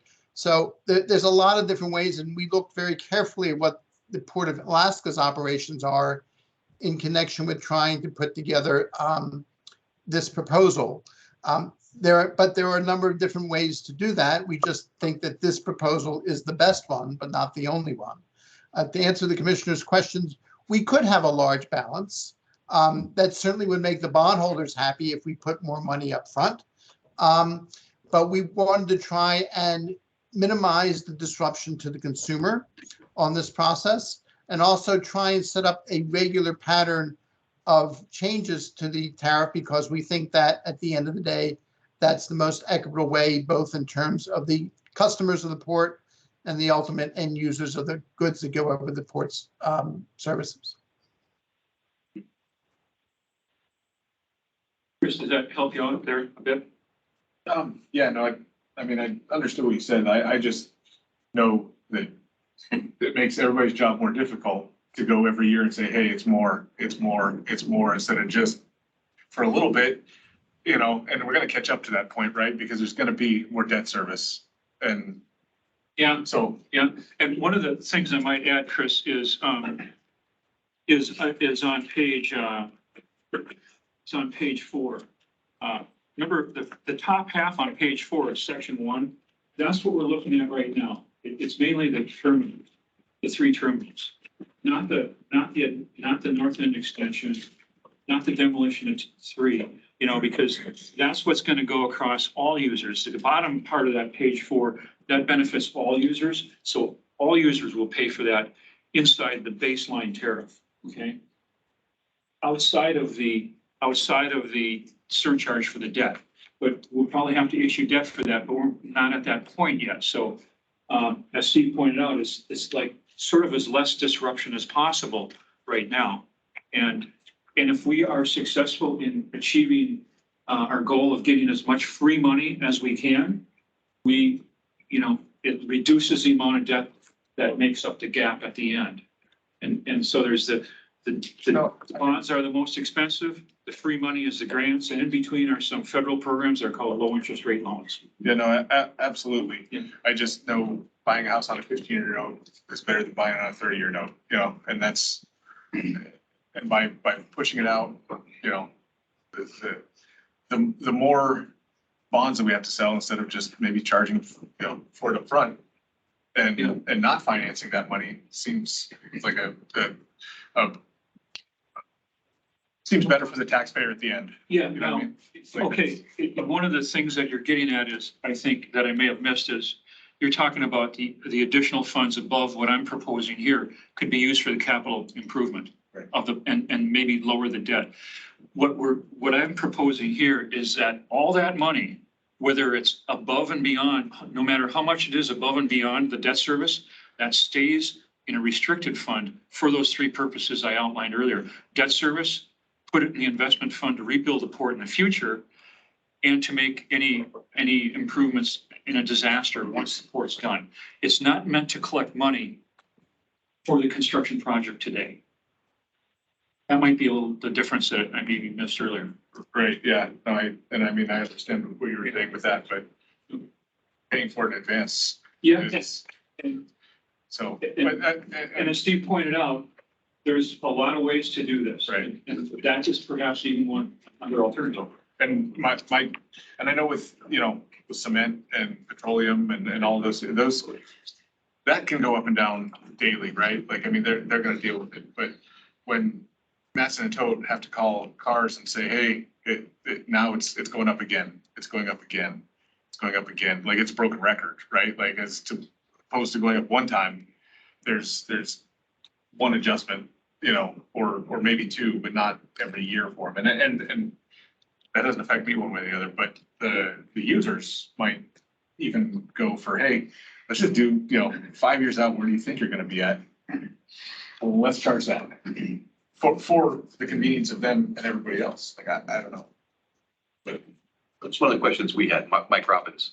We had a question about, we were just talking about, how long do the carriers generally sign contracts for their freight rates? Do they generally negotiate and plan freight rates 12 months in advance, 24 months in advance, 36? I mean, how is that sold or done?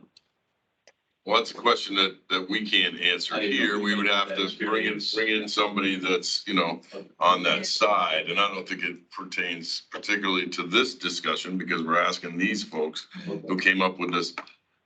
Would like to know that, I mean, to me, basically, this is, as it says, a concept, a surcharge concept that will, if the timeline holds, it will fund the debt that we have and the debt that we anticipate in the next year. It doesn't fully fund the 1.8 billion, but it gives us a calculation. It gives us a concept to move forward with a program of a surcharge that would eventually, so we asked that, I know we did, but we didn't get that in this response, because we're not there yet. We don't know how much grant money we're gonna have, and it's impossible to predict that, right? But we do know it's gonna cost significantly more than what this is gonna service in the future to build. If it stays at 1.8 billion, it might be beyond that, the way this is going. But now this proposes a way to do it. It will cost a lot more than what's listed here. Right? This is John, actually. If I can just break in, and I'll violate the rule. I give my own witnesses about not volunteering information, but I am doing a case right now involving most of the international carriers, and they renegotiate their contracts every year. I think it generally goes May to May, is how their service contracts work. So it's generally an annual renegotiation. And thank you, John. Yeah. And I would say anybody that has long-term contracts, whether it's 3 or 5 years that I'm working with, has a CPI built in, right? So they are paying more every year. Sure. And that's all we're doing, is we're saying that we're gonna recalculate it, and it may be less, maybe more, but at least we're doing it annually. I think this is a good concept myself, but anybody else have a question for these folks before Steve? No, I just wanted to make another comment. To add to the list of things we don't know yet is what the final design of the cargo docks are gonna look like and what the means and methods are. Right. So it's challenging to even,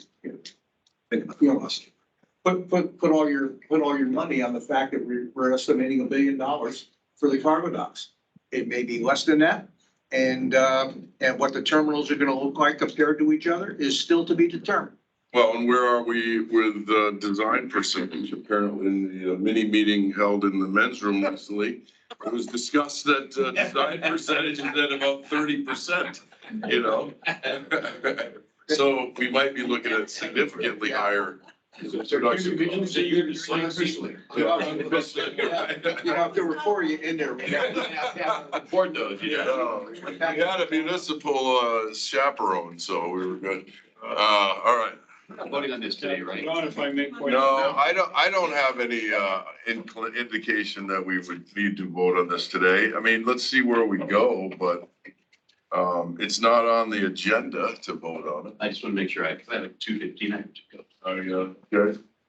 So Ron, if I may, on page 3, we do note that Jacobs costs estimates as of March 15th, 2022, use midpoint of construction escalation figures, Which include inflation. Now, Well, I doubt they're inflation is using kind of a movable 8.25. target, Ross. I doubt they're using 8.25. Yeah, okay. Anything else from commissioners before we?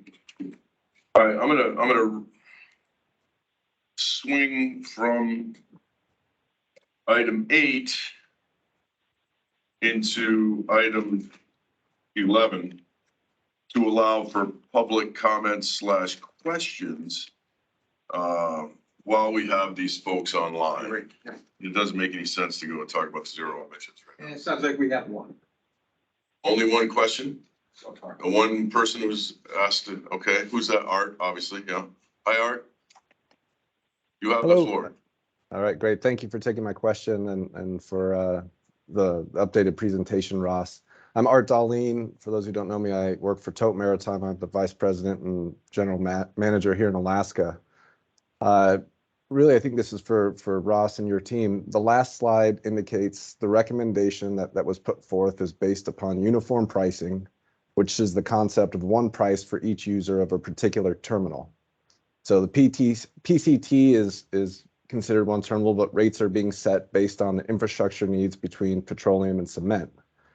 Within the cargo docks, lift-on, lift-off cargo users will use Terminal 1 after the modernization is complete, and roll-on, roll-off cargo users will use Terminal 2. Lift-on, lift-off operations are distinctly different from roll-on, roll-off operations and require different infrastructure, leading to different costs. So it's really two questions. Why doesn't the tariff structure reflect the differences in infrastructure needs for roll-on, roll-off and lift-on, lift-off operations? And then, if we're setting precedent for how future construction projects will be undertaking, under what condition will cost cause or cost payer be used versus versus the uniform tariff that's being proposed now? In other words, will this be the precedent for future infrastructure projects? Well, thank you for taking my question. So Ron, if I may, and thank you for the question. I'll give a big picture response, if I may. What we consider the cargo terminal as one cargo terminal. Certainly, there's different concept between a lift-on, lift-off, and a roll-on, roll-off.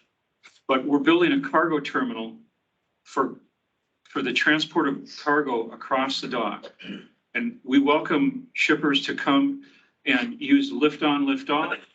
We welcome them to use a tractor trailer. We aren't fussy about how you move the cargo across the dock.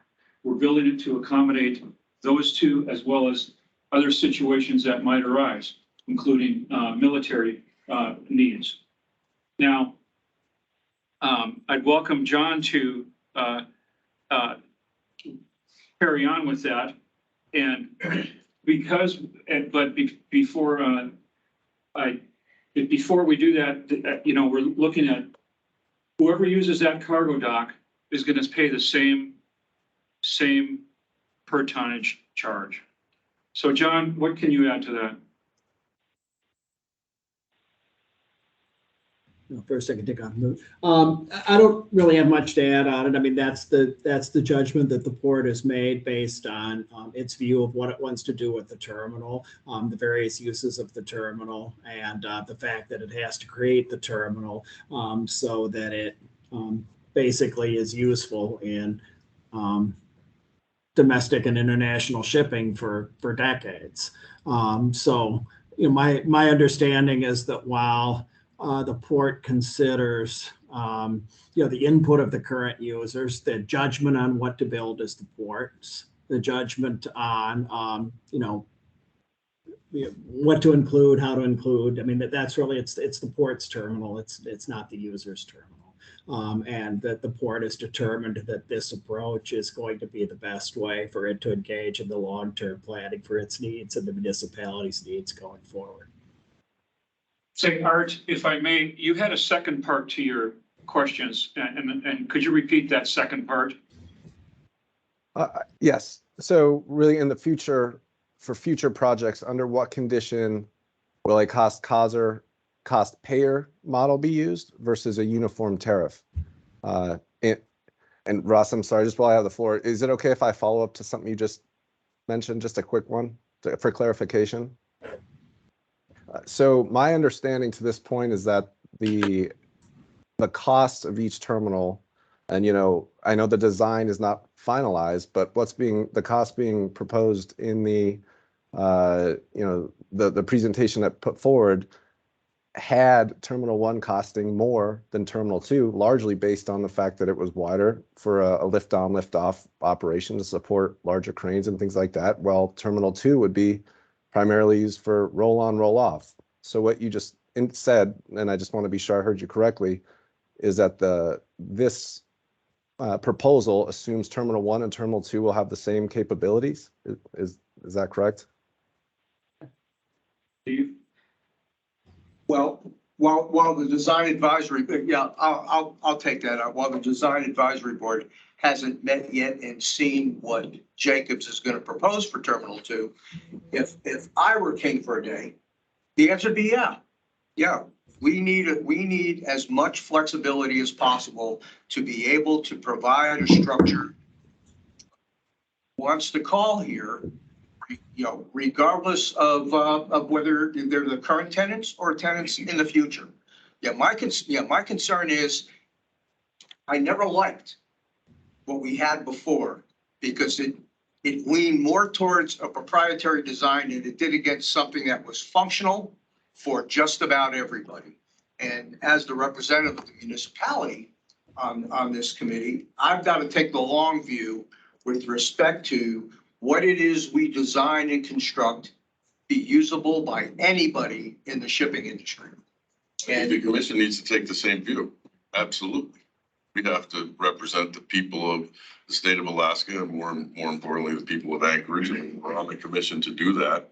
And it's important that the dock be usable by any carrier that shows up here, which DOD would understand that. So I think I asked Art, if I may, Ron. Sure. The second part of his question was cost causer, cost payer. We're using the concept here, everybody, we had some additional questions that we responded to. And one of the responses for several of the questions was one articulate response. And the response is that everybody should know is the PAMP is one construction program. And when a grant is received, the entire construction program receives the benefit of the grant. The actual funds themselves from the grant have been and will be used consistently with the intent of the grant award. The grant benefit is allocated to a particular user based upon the cost to that user in relation to the entire cost of the program. The benefit of the grant reduces the debt necessary to be issued for the program. And such debt is allocated to the users under the same concept that the grant benefit is allocated, where it's based upon the cost of, in our case here today, of a particular terminal, cement, petroleum, or cargo related to the entire cost of the PAMP. So we're using the benefit of a grant goes to everybody in the PAMP.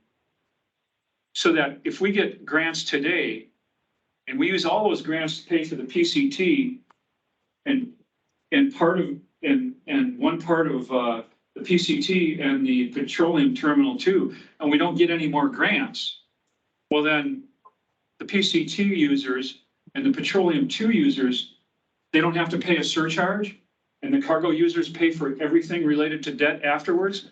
That's not fair and equitable. So we're making sure that the grants received are fair and equitable across all users of the port. And then any debt you utilized in the future is allocated in the same concept for the benefit of all users. In that case, they pay for debt. That's the concept here, as opposed to a cost cause or cost payer. Okay. Thank you. I think Lev has Lev his had a hand question. up. Yep. If are you finished? I am. Thank you very much. Lev, Thank you, guys. Yep, thank you, guys. Lev Yampolsky with Petrostar. First question I guess I have is, I appreciate backing out the early debt portion of the existing tariff, but would it not be cleaner just to have a existing tariff that manages the operational component of the port and then have the surcharge cover all the PAMP pieces together? So then that's the part that you're adjusting versus right now where some of the project costs are part of the base tariff versus not. what we're doing. First question, please. This is what's happening, Lev, isn't it? Yes. Yes, that is apparent to all of us that is what's happening. So I thought the existing tariff covered the original debt, and is that going to be, because it was backed out of this proposal, so it's still going to stay in that current tariff, right? Because that's the change from the last slide pack to this slide pack. So if I may, Ron, Sure. the baseline tariff includes a charge for what now, Cheryl? $40 million for the PIP. And then the 20 is a separate line item. Mhm. Okay. Yeah. So I believe that's what Cheryl is suggesting here is the $40 million, the $45 million that was for all port users from the original program that everybody pays for, that's in the baseline tariff. And that's what we call the Series B as in boy bonds. The Series A bonds is in a separate line item in the current tariff. And that will be, when they write the new tariff, that line item will be merged in with the new $65 million of debt that we forecast that will sell eventually here. So if the concept, if I can use the same word concept, the concept is consistent with what you're suggesting. Okay, Lev, do you have any more questions? I know you had a couple more. The only other question that I guess I have is just a clarification. So the additional petroleum revenue that has been collected over the last couple of years, is that tracked? Because before we were told that's part of the user pay, user causes model, but is that being set aside in some shape or form for additional petroleum needs? Or is that just kind of in that big bucket? And maybe that's a clarification for you, Steve. Yeah. And, Steve, jump in, please. yeah, and I, I'll answer that first and then I'll go back to your original question because I think process, what we don't have today, we'll answer the second question when we provide it to the Port Commission. When Captain Mailer asked his original question about all, where's all the money that's been collected that's separate? It's in port equity. Yeah, so all of the dollars collected as a consequence of the rates that are being charged here now are all in port equity. And when we do the financial documents for the future Port Commission meetings, we'll call a line out there and let everybody know what's been accumulated in port equity.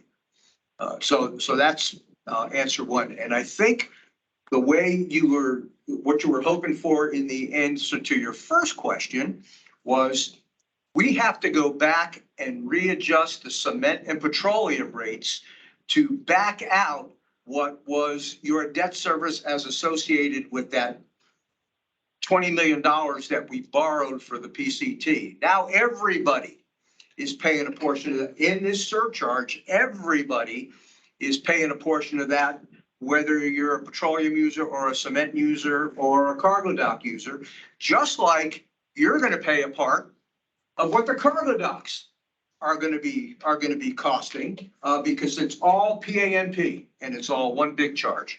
And that's the, Ross, I think that's what the intent of this all is. Don't forget the 11 million for your new office. Oh, that's in there. Yeah. New office. And my Carrera marble desk. Cheryl, if I may, the baseline tariff is going to include a charge that all port users receive. For the $40 million, it's already there, that's not coming out. And in the future, if there's debt that's issued for all port users, it goes into that baseline tariff. And then the surcharge that's specific for petroleum, cement, and cargo is the surcharge, a separate line. Correct. Yep, sounds good. So that, I believe that's consistent with what he had suggested in the beginning. I think so. Is that all you had left? We're working on Yeah, our. I apologize for that, Ron. I just want to be clear, because I heard that we were backing up taking those B fund bond costs and adding them to the Series A. Is that correct? Or are they staying as is and then you're layering additional surcharges? Okay, so this is Cheryl. I'm gonna just tell you what the plan is. So when the surcharge goes into effect, the tariff rates that were set out for petroleum and cement to cover the $20 million, which is the Series A bonds, will be revised to the baseline tariff rate. And so your petroleum and cement rates for 2023 through 2029 in tariff 9.1 will revert back to the baseline tariff rate. And then the surcharge will be implemented as it's set forth for the 25 million plus the 65 million. So the rates will actually come down, the baseline tariff rates, the petroleum and cement will actually come down, and your surcharge will be layered as a charge with them. Yeah, and the only thing that was backed out was the numbers, so that it didn't appear you were being double billed in the new presentation. Right. Okay. All right, Got it. thanks. Thank you again. Appreciate it. And I don't see anybody else's hand up. I don't know if anybody really cares about zero emissions today, Jim. I might just. No, Next, you. We've been here a long time. Mr. Chairman, can I interrupt? No, not yet. Let's Oh, see, come on. actions for introduction and consideration. Go ahead, Steve, because it is your turn, your Okay. closing comments. I have one closing comments, and that's to call your attention to item 10 on this agenda. Mhm. Commission actions for introduction and consideration was a request that Bob Pulowski made when he was a port commissioner to put on the agenda every week. And I gotta be honest with you, I don't have any idea what he was driving at when he asked that to be put on there. And I would challenge those of you that were around when it was added to tell me why. Because I would like to just take that off. I think we get, if we've got items that need to be considered, it's either old business or new business. It doesn't need a special category all its own. And if you've got direction you want to give to the port for something that you want to see at the next port commission meeting, that'll be in the minutes and we will add it to either old business or new business for the next meeting.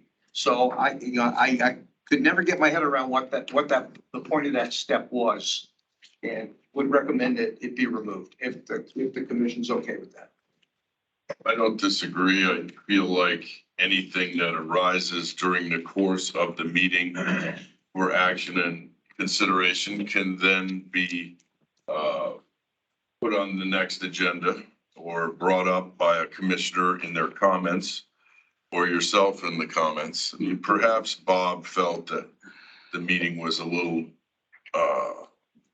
more driven by the port than the commission, and he wanted an item that he could call his own. I don't feel like it's necessary. I would like to see 3 less items on this. You may also add at the approval of the agenda. Right, there you go. We have time to, so thank you for closing comments. We're crossing you off. Commissioner comments, does anybody have anything to say beyond what's been said today? Any commissioners around the horn? Gary? Yeah, I'd have a question. So Ross, when should this commission be giving sort of the go-ahead to the assembly? To use the numbers that you and your staff and colleagues have compiled for this new rate construction? What's the sort of the rough deadline we need to get to? Well, Ron and Garrett, there's a couple, on the last page I have the schedule. I mean, he's got a schedule here, but that's, they can't dictate to us what our schedule I know, will be. but in order to get to the January 1st, 2023 start point, you got to do something sooner than later. Well, this has to go to the assembly. We have to make a recommendation to the muni and then, and who knows what they're gonna do. Right. But. So is there a deadline? That's where I'm going with this question. Sure. There's 2 assembly meetings a month, approximately. Whatever meeting you do, they would introduce an ordinance and then have a public hearing 2 weeks later. Now, before or after that introduction time, they could have a public hearing about it, just kind of like you did here, sort of. But in the meantime, staff has to rewrite the tariff and come to you and propose it. But that once you've got a rewritten tariff, that you need a tariff that's updated. The commission needs to approve that and then send it to the assembly and for approval. Once you send it to the assembly, it's, thinking about a 6-week process at least. Maybe. What if we had a meeting in October and we plan to vote on this in October to make a resolution to the, It keeps us out of moose season. well, it keeps us on track more or less. I mean, once we make the recommendation, it's on them whether they get it done in time for the tariff. I guess what I'm getting Annual to tariff. is there any harm in us doing an ask of board staff drafting the modifications of what I understand from 9.1 to 10? Is that what the first step has to be? I might suggest that if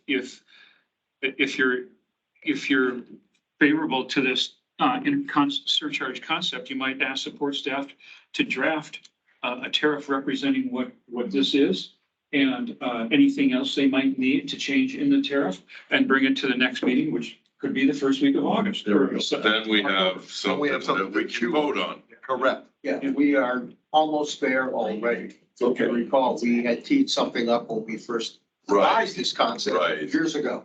So it's not like we've got to go back in and invent what the tariff's got to look like. No, but it certainly had to be tweaked after some of these questions and, things have been learned, obviously. Okay, well, did any of the commissioners have an issue with trying to get back together the first week of October? Because. Is October enough time? That's. Yeah. Yeah. May I, look, here's the thing, I will look at the assembly agenda schedule. Yeah. There's something about budget and representing Well, budgets and all that stuff kind of gets. Yeah, I mean, I get all that. And that is always going to be a concern, and the concern being that they may have not enough time in an assembly meeting to address that if all they're talking about is budget stuff. Right. But let us navigate that. Okay, let's navigate that, but let's get it on their agenda so that at least they have something, if they want to kick it down the road to the next assembly meeting, there's something there to kick down the road. Okay, the next assembly meeting is on the 23rd Of what? this month. That's not soon enough. Okay, Yeah. well, they just had one yesterday. It's not, I mean, we're not gonna have a vote. If you're meeting in October, if you want to meet the first week of October. I'm saying October 5th is a Wednesday.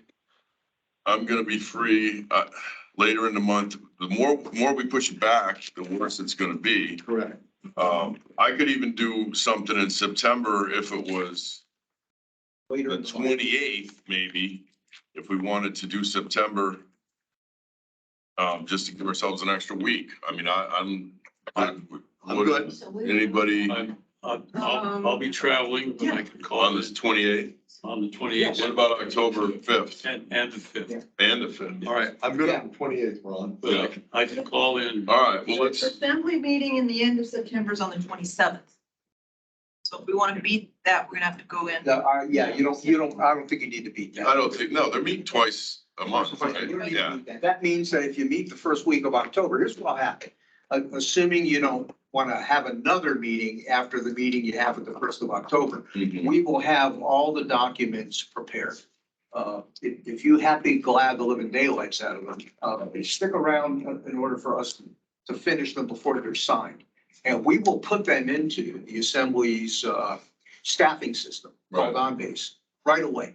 As soon as you guys bless it and sign sign the resolution that goes on top of all the other attachments, we'll put that right in OnBase. So we will meet the municipality's deadline to get it on the very next Assembly meeting agenda for introduction first.